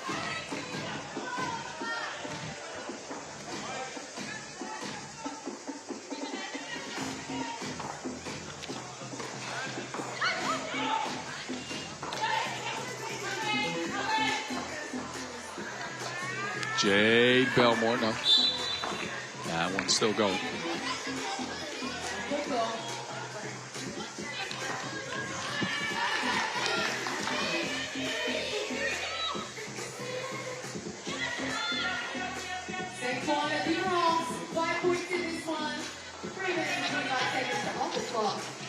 Jakubčeková cuts to the rack. Becker again just takes it from her from the corner. Oh, no. Belmore. That one doesn't go.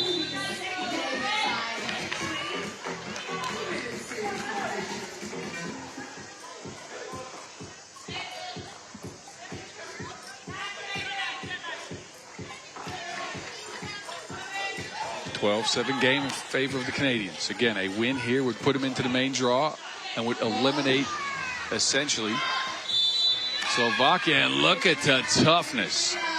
Look at the toughness. SGA.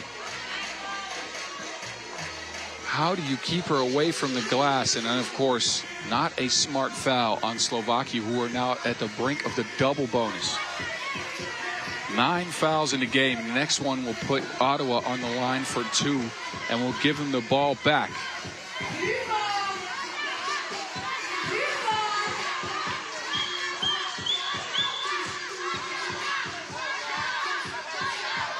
And a big lead now for the Canadian ladies.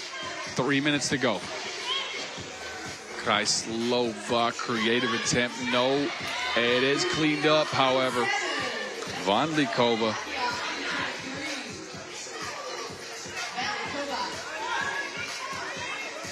Bosch crossing back and forth. Wants to get it to Becker. It will not go. It will not go. Slovakia have shown us some good defensive stints. They just haven't been able to deal with Nigel Becker and Sasha Grant Allen. I like that's an easy thing to do. You try it. I will not. I'm 40. That will hurt. Anyway, enough about me. Back to the game. Back to Becker, who gets Grant Allen in position. A perfect lead pass for an easy score down low.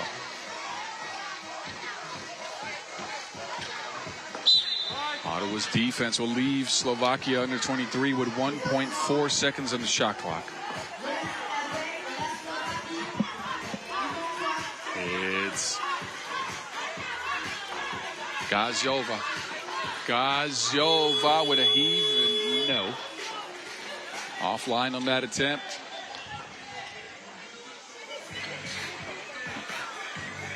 Grant Allen, no one there to contest that. Just cruises in for the layup.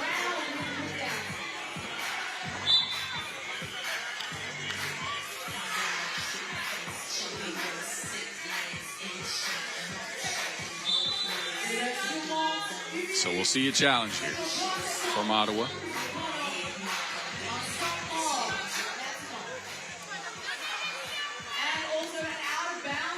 Out of bounds challenge, under 2 minutes to go.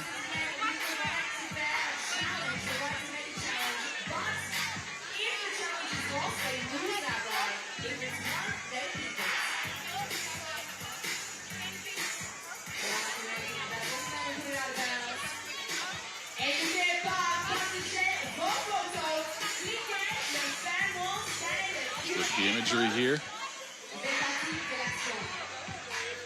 Who did that go out on? Did SGA hit it? Doesn't look like it from that angle. I'm not quite sure, though.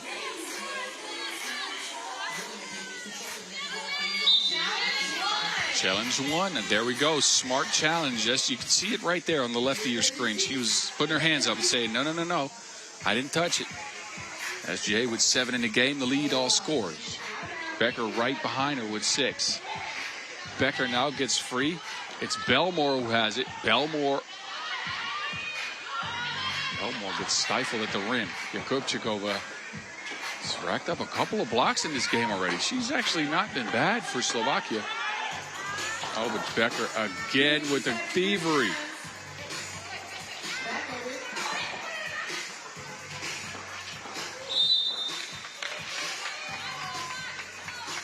Becker keeps rolling in nat 20 on sleight of hand checks.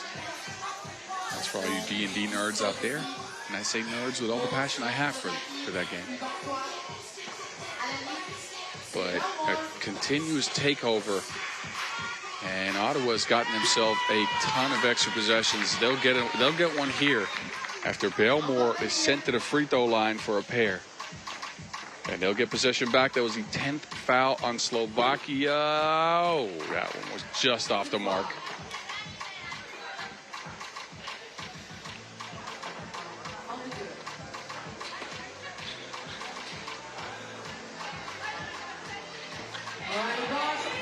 KCBO.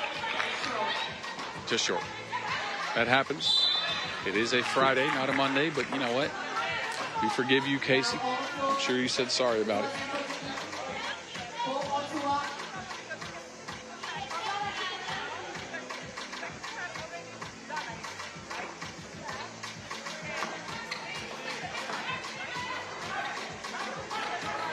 Jakubčekova, Slovakia's gone to her a lot, but she misses the easy one. And the writing, honestly, is on the wall here with under a minute to go. Ottawa playing like this. Maybe not at their offensive best, but defensively, a absolute juggernaut. A team that makes it a grind to even get a look at the basket. Physical, quick hands, and a backline covered by SGA. How do you even attempt to play offense against that? I wouldn't be able to tell you. So a good game from Ottawa.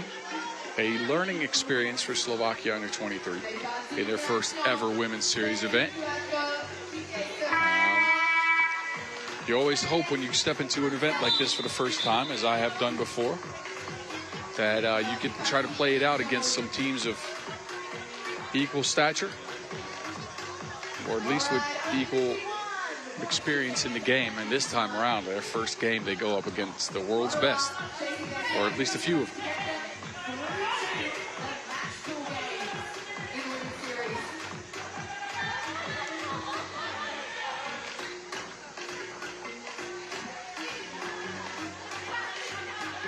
Bosch to Belmore, who is wide open. Belmore has struggled to hit those shots.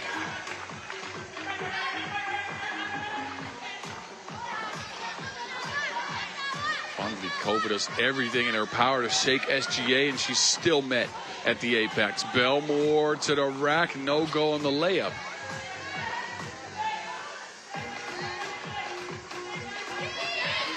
Bosch and Belmore forget to play defense down low. That is a good score.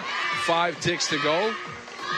And Belmore will just let the clock run out. It's Ottawa who punched their ticket into the main draw. And make sure they are featured in Pool B. Their second win of the day. Slovakia under 23. Slightly competitive early. Struggled to score the rest of the way. They do get 5 out of Jakubčekova, who had a good game in my opinion. But Ottawa too big, too strong, too much. And they get the job done 18-9 at the hands of 8 by Sasha Grant Allen. We will see them later. We'll see Slovakia later as well in a game for honor. That after the highlights when we continue here with the closing out of qualifying draw Pool A.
All right. It's Benin and Portugal in a game for honor. Both teams were defeated by Uganda earlier and have no shots of making it into the main draw. Benin did so, losing that is, 21-1. So they're just looking for any offense at this point. They could not get it going against Uganda at all. It was Aisha Tukondo Sobabe who makes it to the court, who scored the only point. And that loss for Benin, an undersized squad. Second week in a row we've seen them active out here in France. Dope uniforms. We'll see if they can put up a little bit more of a competitive contest against the Portuguese.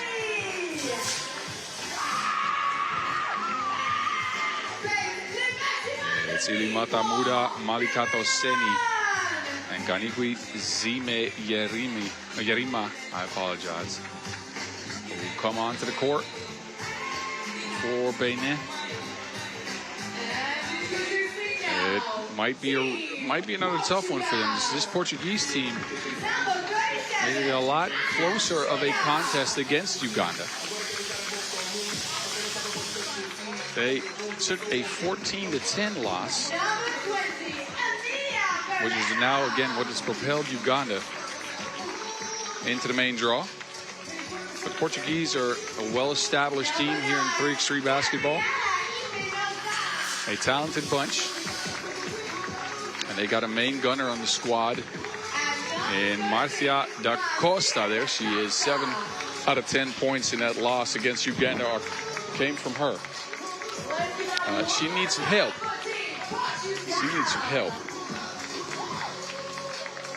As Pipinosa scored a single point, Ferreira was held scoreless. And Pinheiro, the new ad, she actually scored 2.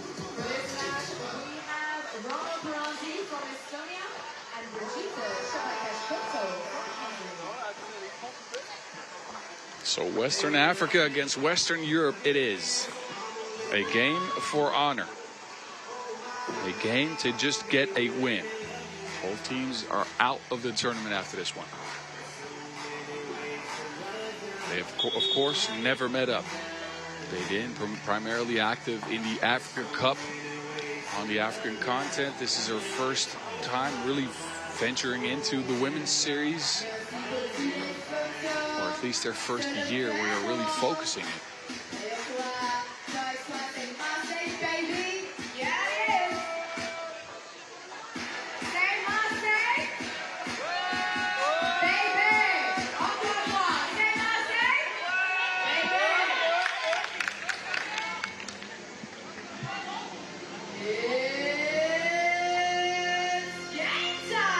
All right, it's game time. Let's get it.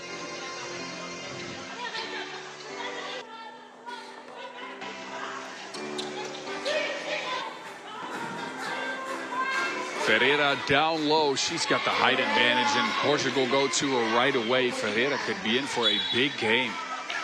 Benin could not handle the taller players on Uganda in that loss. So look for Emilia Ferreira to get established here early. And for the 29-year-old to continue to get a lot of passes thrown to her. Costa, no. Pinheiro. I've liked the addition of Ana Pinheiro, actually. I've liked it. She's a good rebounder, a tough-nosed defender. So I think some good signs for Portugal, despite being eliminated.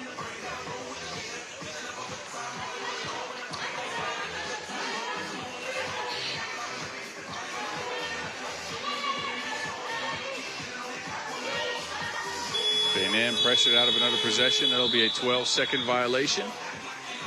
Ipinosa, by the way, who was back on the court, has got her knee taped up. Looks like she sustained a little bit of an injury, or at least a knack, in the first game Portugal played. But she got a bandage around the knee, and we good. And Portugal is good in the paint. They continue to feed it down low. Pinheiro this time around. Strong take to the rack. Kondo Sobabe, the 32-year-old, will get a free throw out of it.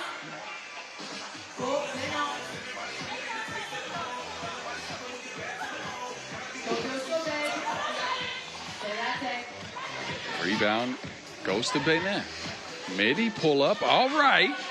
All right. Benin's on the board early.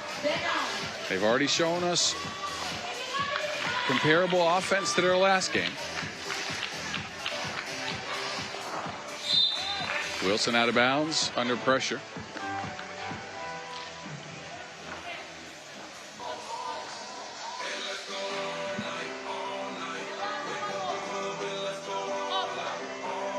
Portugal with a fresh 12 here. Ferreira to Costa, who sneaks into the paint, kicks it out. Pinheiro, high arcing two-piece, all threads. Portugal's off to the races, 5-1. Benin, they'll get a 2. Costa will take over. Pinheiro, a 2. Why not? Why not Pinheiro? You go, girl. Deuces are wild. Costa with another one.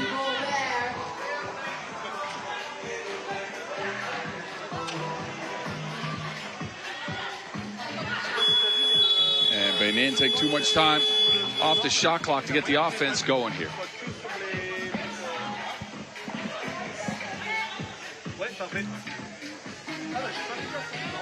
Seven to 1 lead for the Portuguese about 2 minutes in. Backdoor cut, Espinosa. And Benin turn it over. It'll go back to Portugal.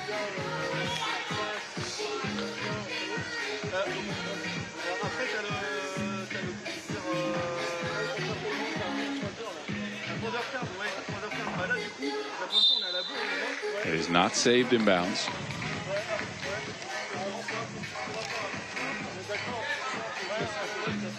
Portugal with 9 seconds left on the shot clock. Looking to work the angles in an 8-1 game early. Benin has shown no signs of improving their defense. And they have not been able to stop any type of size. Pinheiro off the glass. And she will trickle another one in.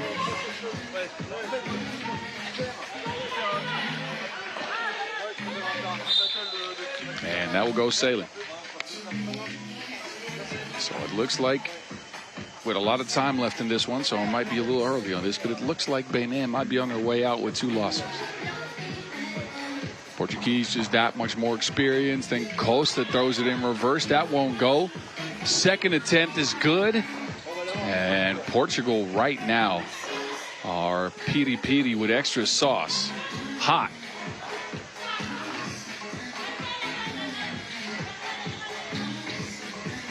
Ferreira. Espinosa is smoother than pastel de nata. Those passes are pure entertainment. But no score in the end of it for Portugal. Benin take over. Amuda. Or actually, that was Kondo Sobabe. I apologize.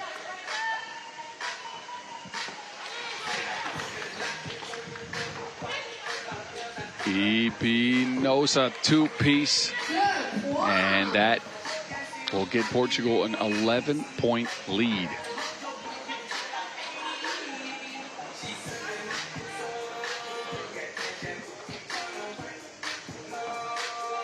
Costa to Ferreira. She wants to join the 2-point party. Espinosa will sneak in for a layup.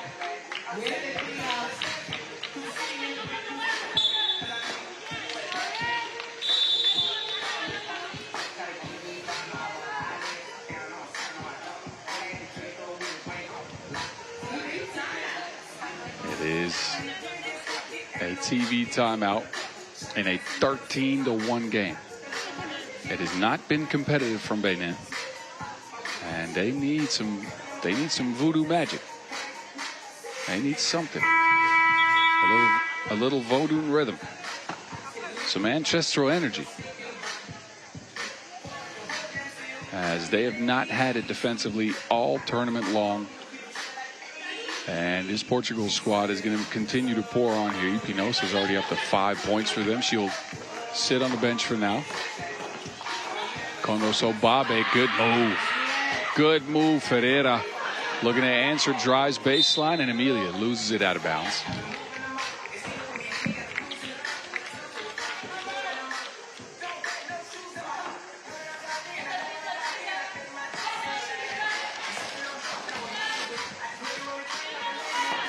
That shot way off the mark. Pinheiro takes over. Whistle on the floor. First foul only on Benin.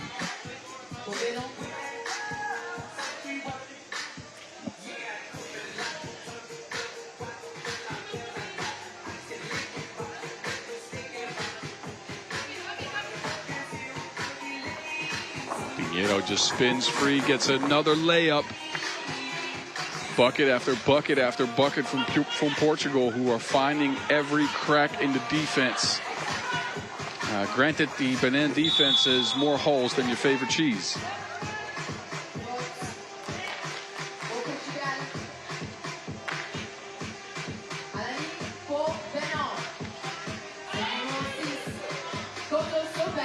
Kondo Sobabe now on the free throw strike.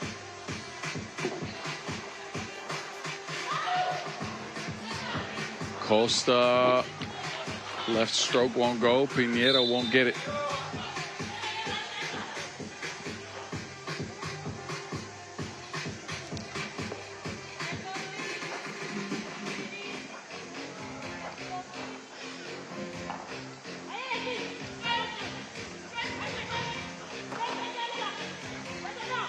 Oh, all right. Kondo Sobabe with a big pull-up. 14-3. Pinheiro, second attempt, will share it. Espinosa, mwah, with a soft kiss.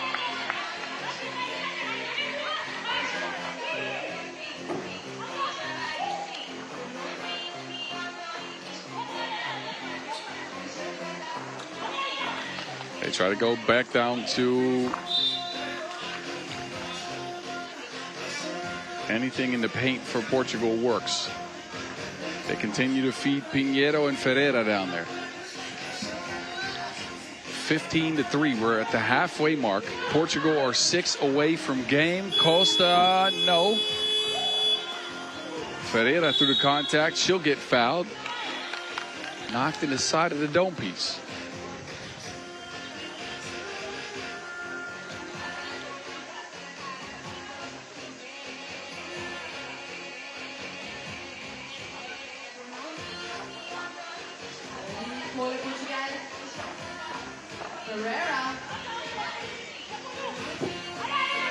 Ferreira can't get that one to go.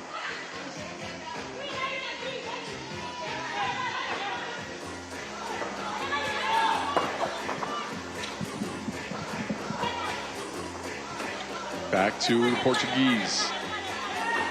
Looking to close this one out. Benin's got some fouls. They used one.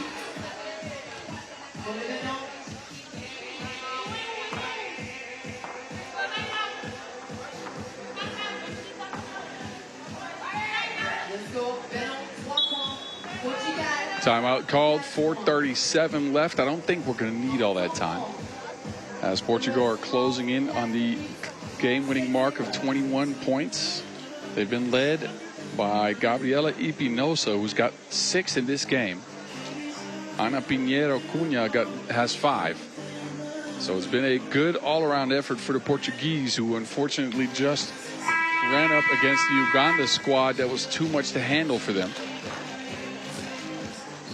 They will exit stage left after this. Whichever they exit is that don't get you back in the tournament.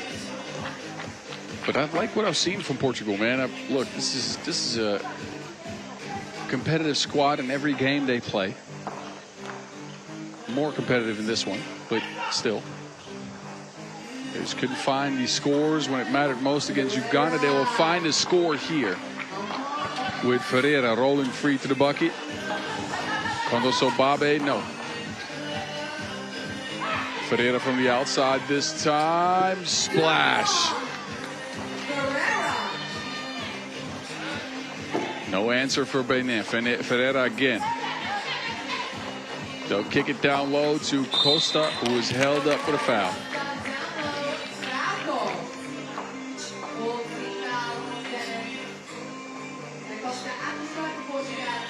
So Marcia Costa could get her team to 19, 2 away from the end of this. That will go as both teams get ready to venture out into the old town here in Marseille and get some good bouillabaisse. What you know about that Marseille food? Maybe a visit to the church out here.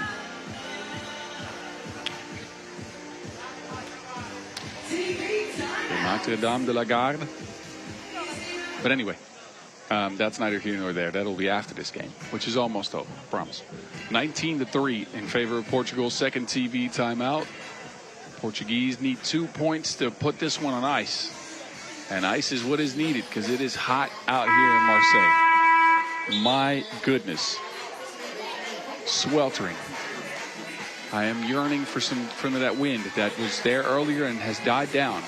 Please, I need it.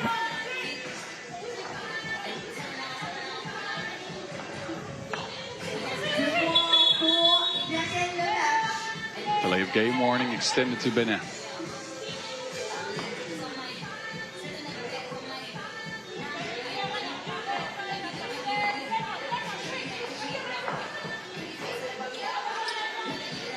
Espinosa, no. Pinedo can't get to it. It's out.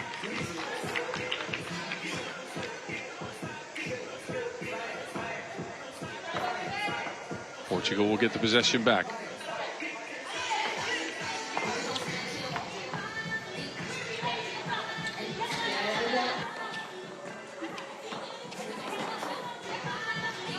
Costa, one on the shot clock. Costa has seen enough. And Portugal coast to a big-time win, 21-3 over Benin. It'll be the last thing we see from them, but why not close out on a high note?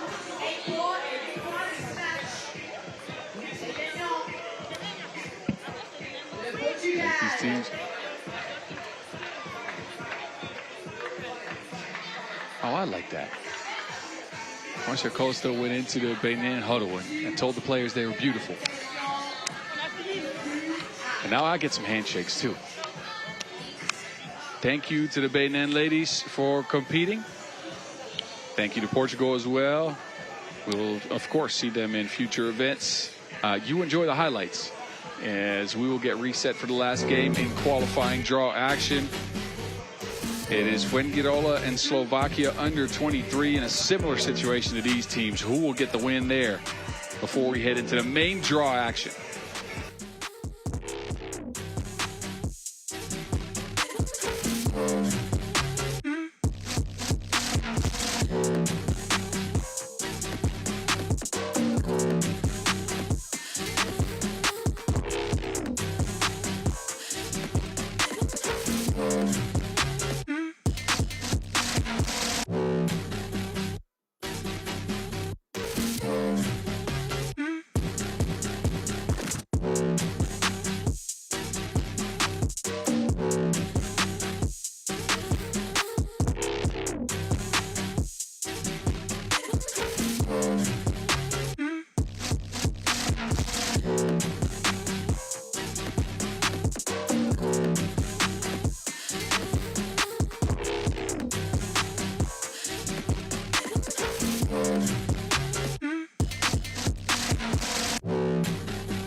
This is how QDA wrapped up. Uganda, a couple of early wins. They punched their ticket in main draw Pool C.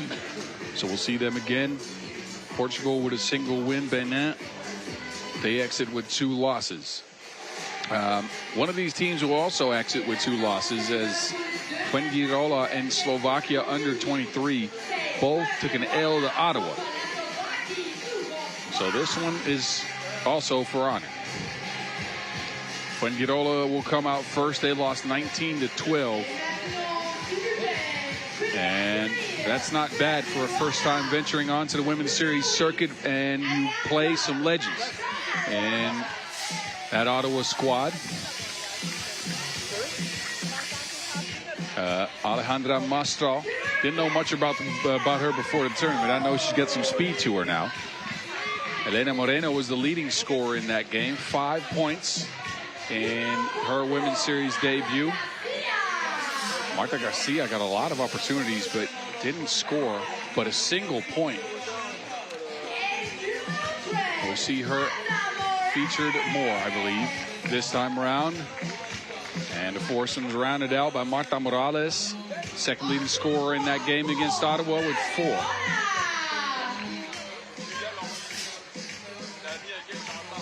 So these Spanish ladies can now play freely. Nothing's on the line besides honor. Same for Slovakia under 23.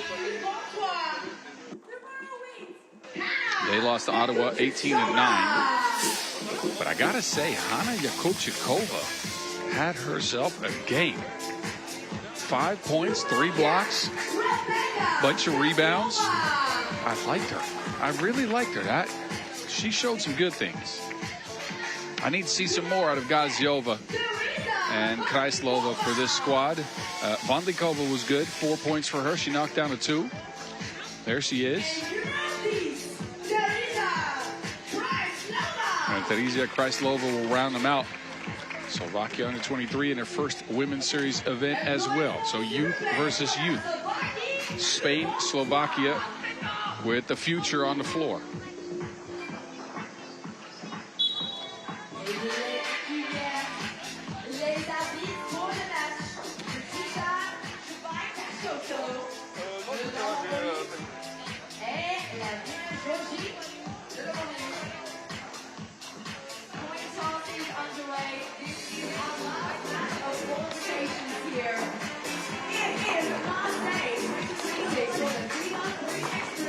So the battle along the board should be a spicy one. Marcia de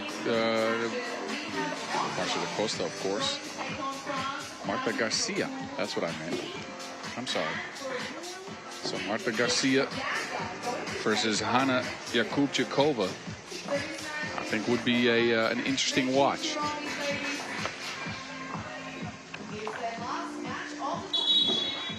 Both skilled players going over either's shoulder, both very sizable.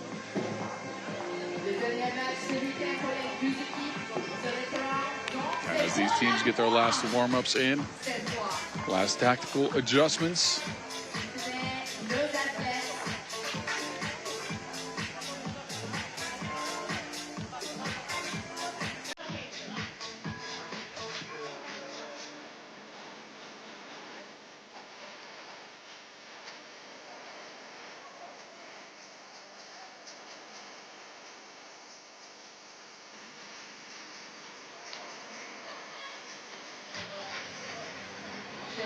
All righty, here we go. The last 10-minute sprint into QD from Marseille, baby.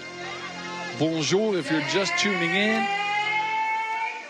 And I don't know how to tell you if you've been watching that you're welcome, because my French ain't that good.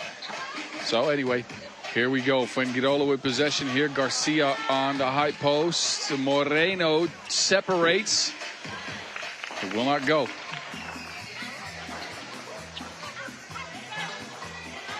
Oh, double cross going right. Oh, heck nah. That almost dropped my voice. Garcia has packed her bags to the south of Spain.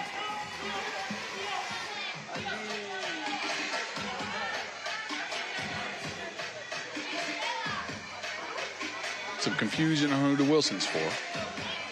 But I do believe it'll be Slovakia possession. I think it was Garcia to send that one out of bounds. Shot clock will be low, however. So Gaziova better hurry up and get a shot off. 2.4. Gaziova, how? An incredible heave. She shot that one from the closet to Narnia. That was wild. Yes, we needed that one. Gaziova needed that one. That was her first score of the tournament. Kryslova lobs it. Yakubchikova not there to catch it, though. A good idea, but the execution left something to be desired. But can we look back at that magical heave?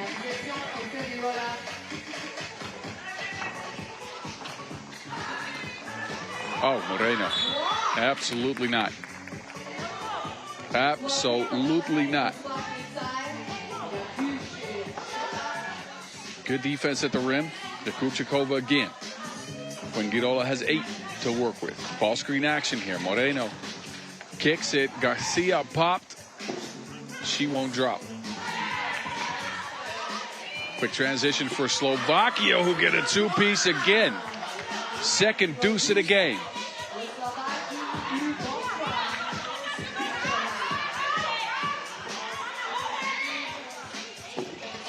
Fuengirola cannot answer. The Spanish ladies are struggling to put some points out early.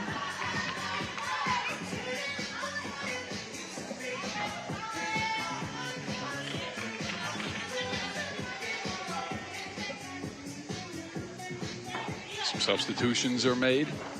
Moreno will take a seat. Kryslova midi pull-up. Slovakia is playing with a lot more confidence than in that game against Ottawa. You gotta enjoy it.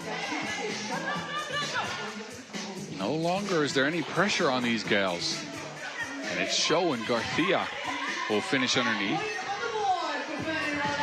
Gaziova, why not? You just hit a miracle shot. Try another one. Same spot, different result. Mastral, they try to lob it into Garcia. And Marta is held up with a foul. She'll go to the bench.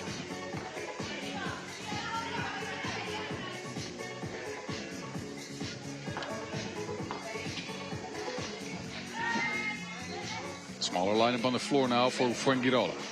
Oh, backdoor cut. Good find. Slovakia needed a foul to hold that up.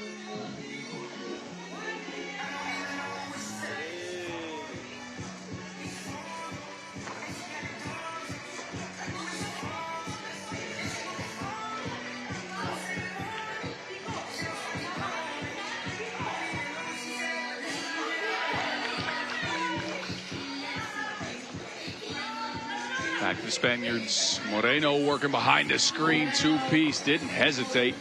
Can't hydrate, though. Gaziova has got the rocking hands again. She is looking for that shot now. That early 2 ignited her. It was just off the mark. Turn around. No. Moreno down low. The under-23 World Cup silver medalist. Bronze medalist, I apologize. I was there. I should know this one. But Fuengirola are plagued by a case of not being able to get buckets early.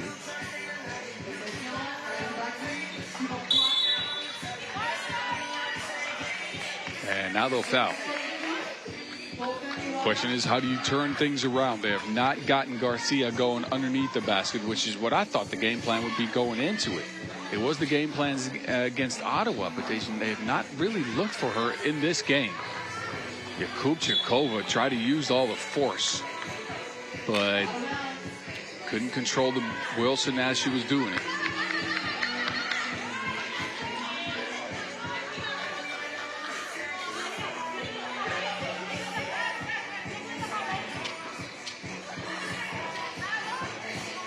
Morales and Fuengirola are attempting a lot of 2s here. And well, there was someone open under the basket. It didn't go. Midi pull-up for Yakubchikova. Also no. Now Garcia's open. Good call from her. She will finish it off. This was the recipe for success we saw in that under-23 World Cup run. Moreno was a part of that. Morales can't get the rebound. Gaziova working behind the screen. Oh, Morales got a 5 on it. A full hand on the Wilson.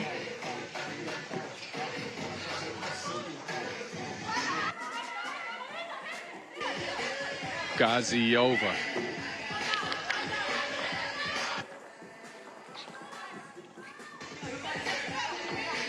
Pick and roll action, Moreno and Garcia. It's broken up.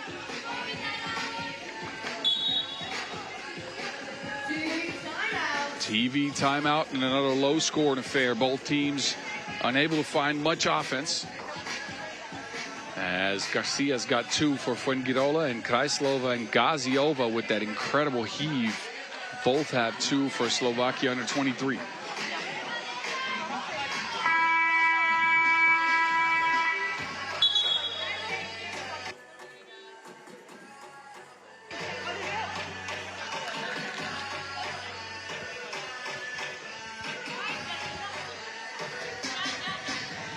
Some of the moving pictures in this one. This is the way to get Garcia involved. Question is, can these Spanish ladies get back to it? They try another ball screen, and yeah, we didn't have the scoreboard up, so we'll try that again.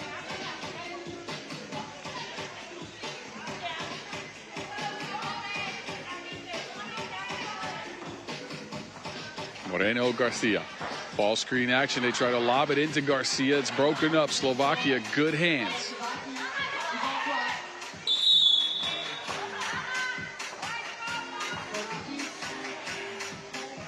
Okay.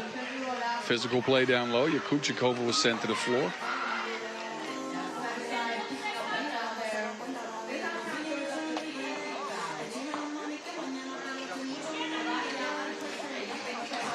Yakubchikova this time wants to go into the paint right around Garcia. Won't go. Couple of hands on the rebound. It ends up Fuengirola. Morales. Big 2-piece. 5-5 game. Good defense leads to good offense. Krajslova with a cross. Yuck. That left the defense in the dust, but I think the shot clock ran out.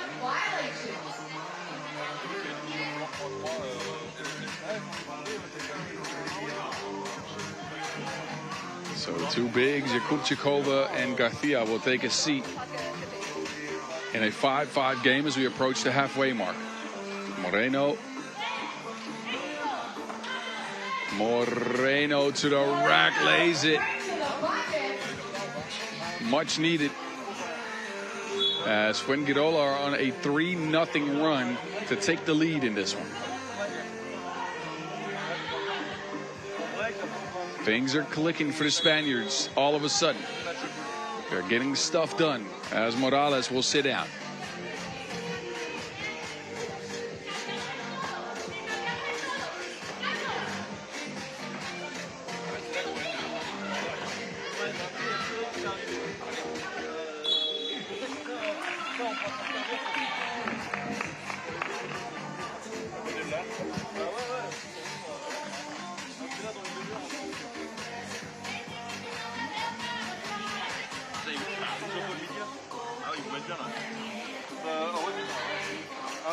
Krajslova on the move. It's a long offense with a lot of dribbles from Krajslova. Can she get it done? Pull-up shot. And it's a 12-second violation.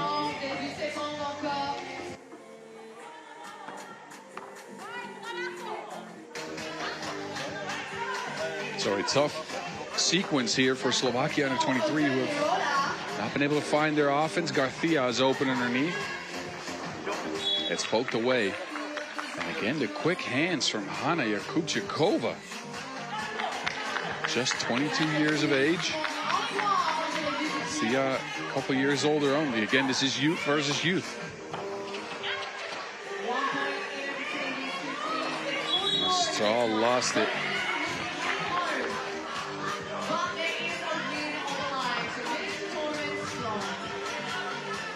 Mistral with all that speed, too fast for the Wilson team. So she lost the rock. It's out of bounds. Slovakia will get possession.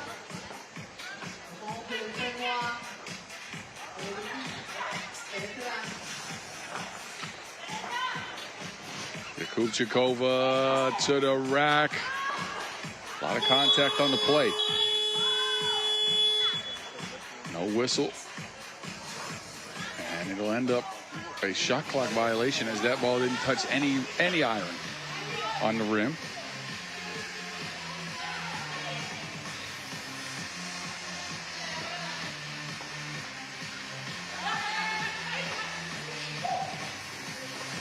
Oh, beautiful play design.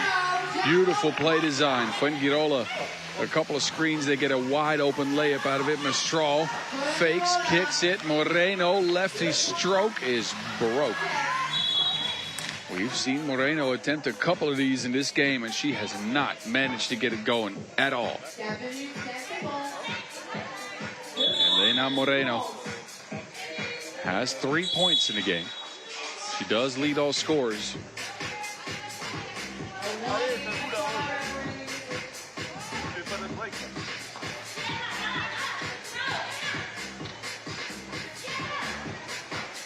Screening action. Difficult attempt. Had to shoot it over the tall hands of Garcia. Morales now. She will attempt the two. No, Garcia's first to the spot. Spins free. There is a foul on the play. Kreslova got in the way of Marta Garcia. A free throw coming up after the TV timeout.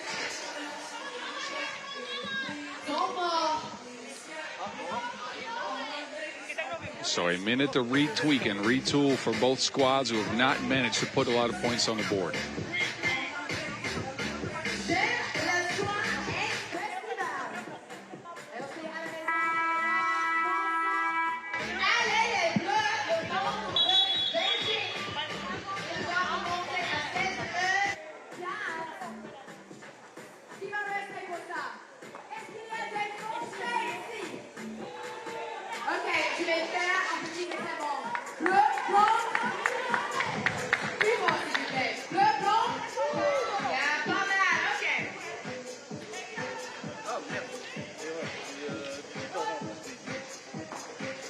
So Garcia on the strike.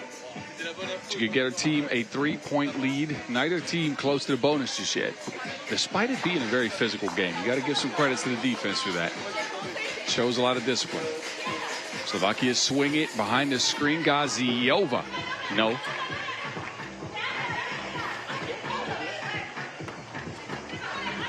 Mistral lofts it into Garcia, who's double teamed, finds the right gal outside, and Morales.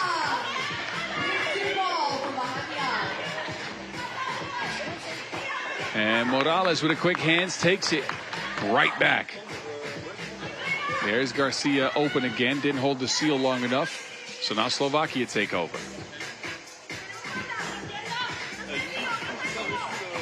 Gaziova, no.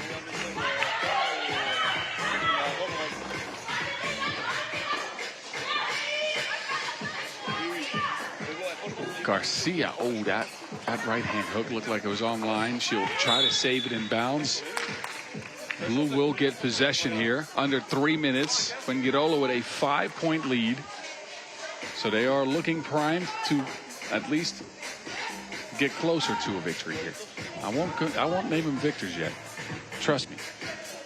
As 3 minutes is an endless amount of time in 3x3.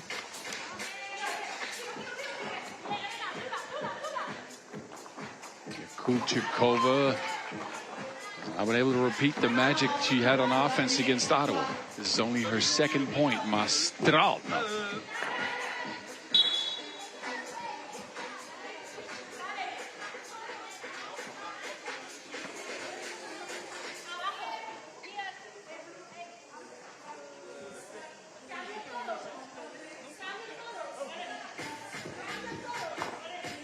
Abdikova.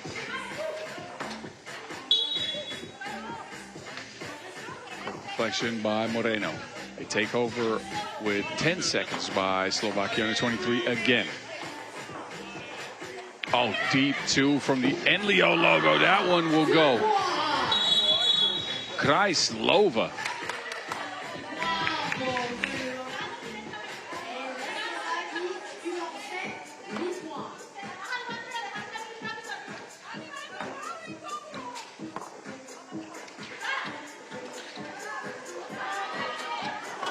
Slovakia under 23 attempting to come back. Gaziova this time. There's the gal with the shooting touch at the moment. They get it down to the block, and it's a 3 in the key. That took a little bit too long to develop there.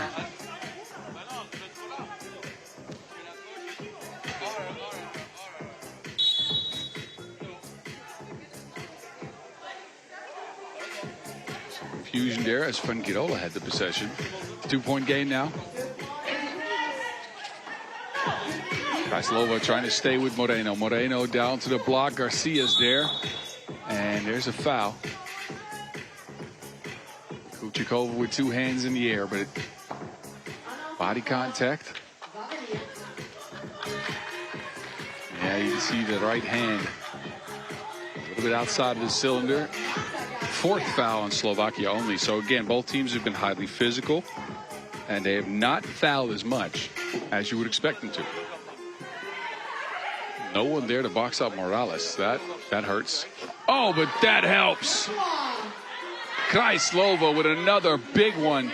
And Slovakia under 23 are right back in this game. That is that Central European toughness right there. Garcia, no. Cookies taken.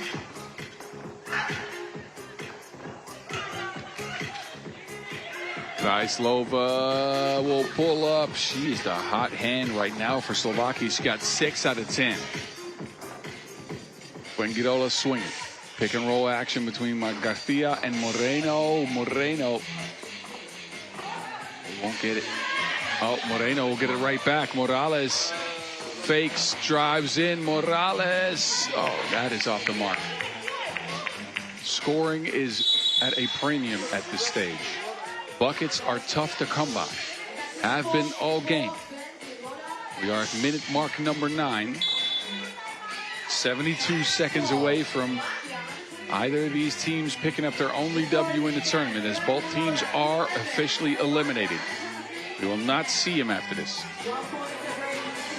A 1-point lead now for Fuengirola. We've gotten Morales cooking with 5. Terezia Krajslova has been super good for Slovakia. She has 6. These are her last scores. 10-5 to 11-10. So a 5-1 run on the Slovakians.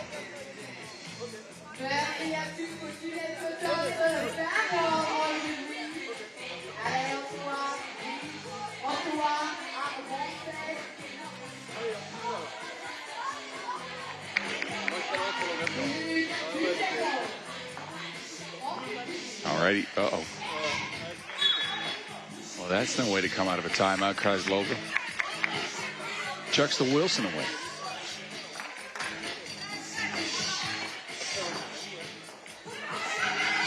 Down screen for Morales. Morales working the midi. We'll get our own rebound. Scoop shot is good off the glass. The Spanish have a 2-point lead. They take the possession back. Mastral inside. Morales loses it. But a lot of focus on these young Spanish ladies at the end of a game here. As Mastral will head to the bench and take a seat. A warning for delay of game extended. Both sides need to calm it down. Referee Brigitte Chabai-Koshkotu is very firm.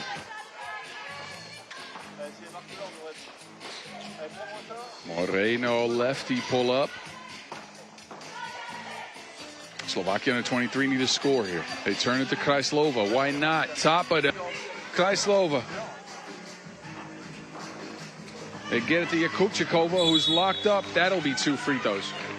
That'll be 2 free throws for Hanna. A silly foul by Fuengirola, who run into the bonus with that one. And Hanna Yakubchikova could end the game from the strike.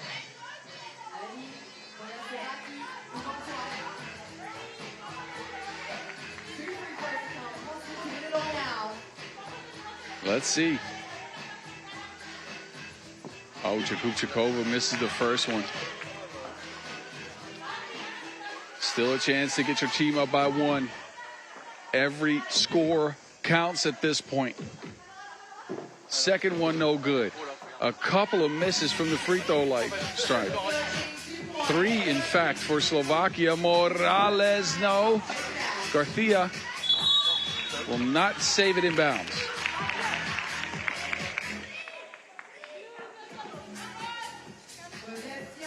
Neither team getting any closer.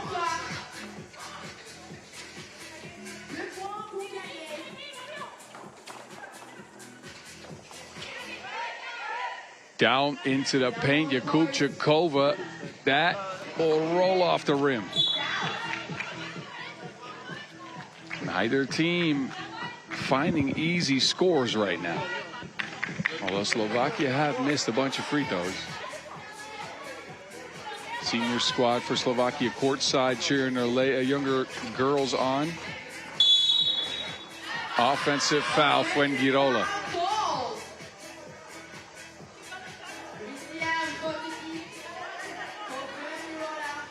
Back to Slovakia we go. Who wants to end it? Krajslova, finally a look for Krajslova. No, that is heavily undershot.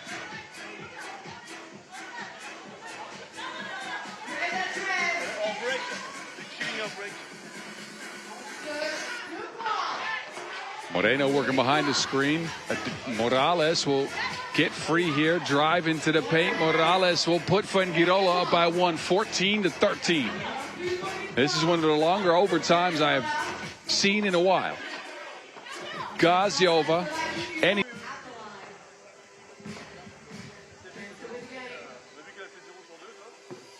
oh, they'll get this one. Jakubchikova could end it here and give Slovakia a win.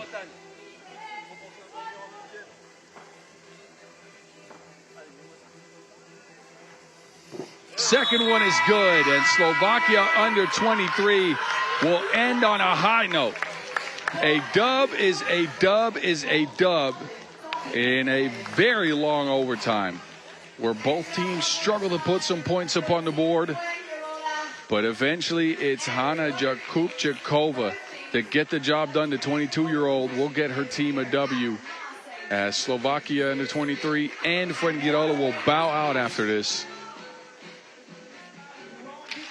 And will not feature in the main draw. You take one more look at him at the highlights, and we'll get you set up for whatever action comes next.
Alrighty, that concludes the qualifying draw action from Marseille. These are your standings in Pool B. We'll see Ottawa in the main draw, and we will not see Slovakia under 23 or Fuengirola again. Good efforts, though, by both teams. and I'm sure they'll be back on the Women's Series at some point this year. We will be back later on today. This is the main draw, where we'll see Nefji Sokar and, of course, the Seniors Canada squad. All of that is slated to start at 4:15 local time. We'll start presentation about 5 minutes before, so be here or be square.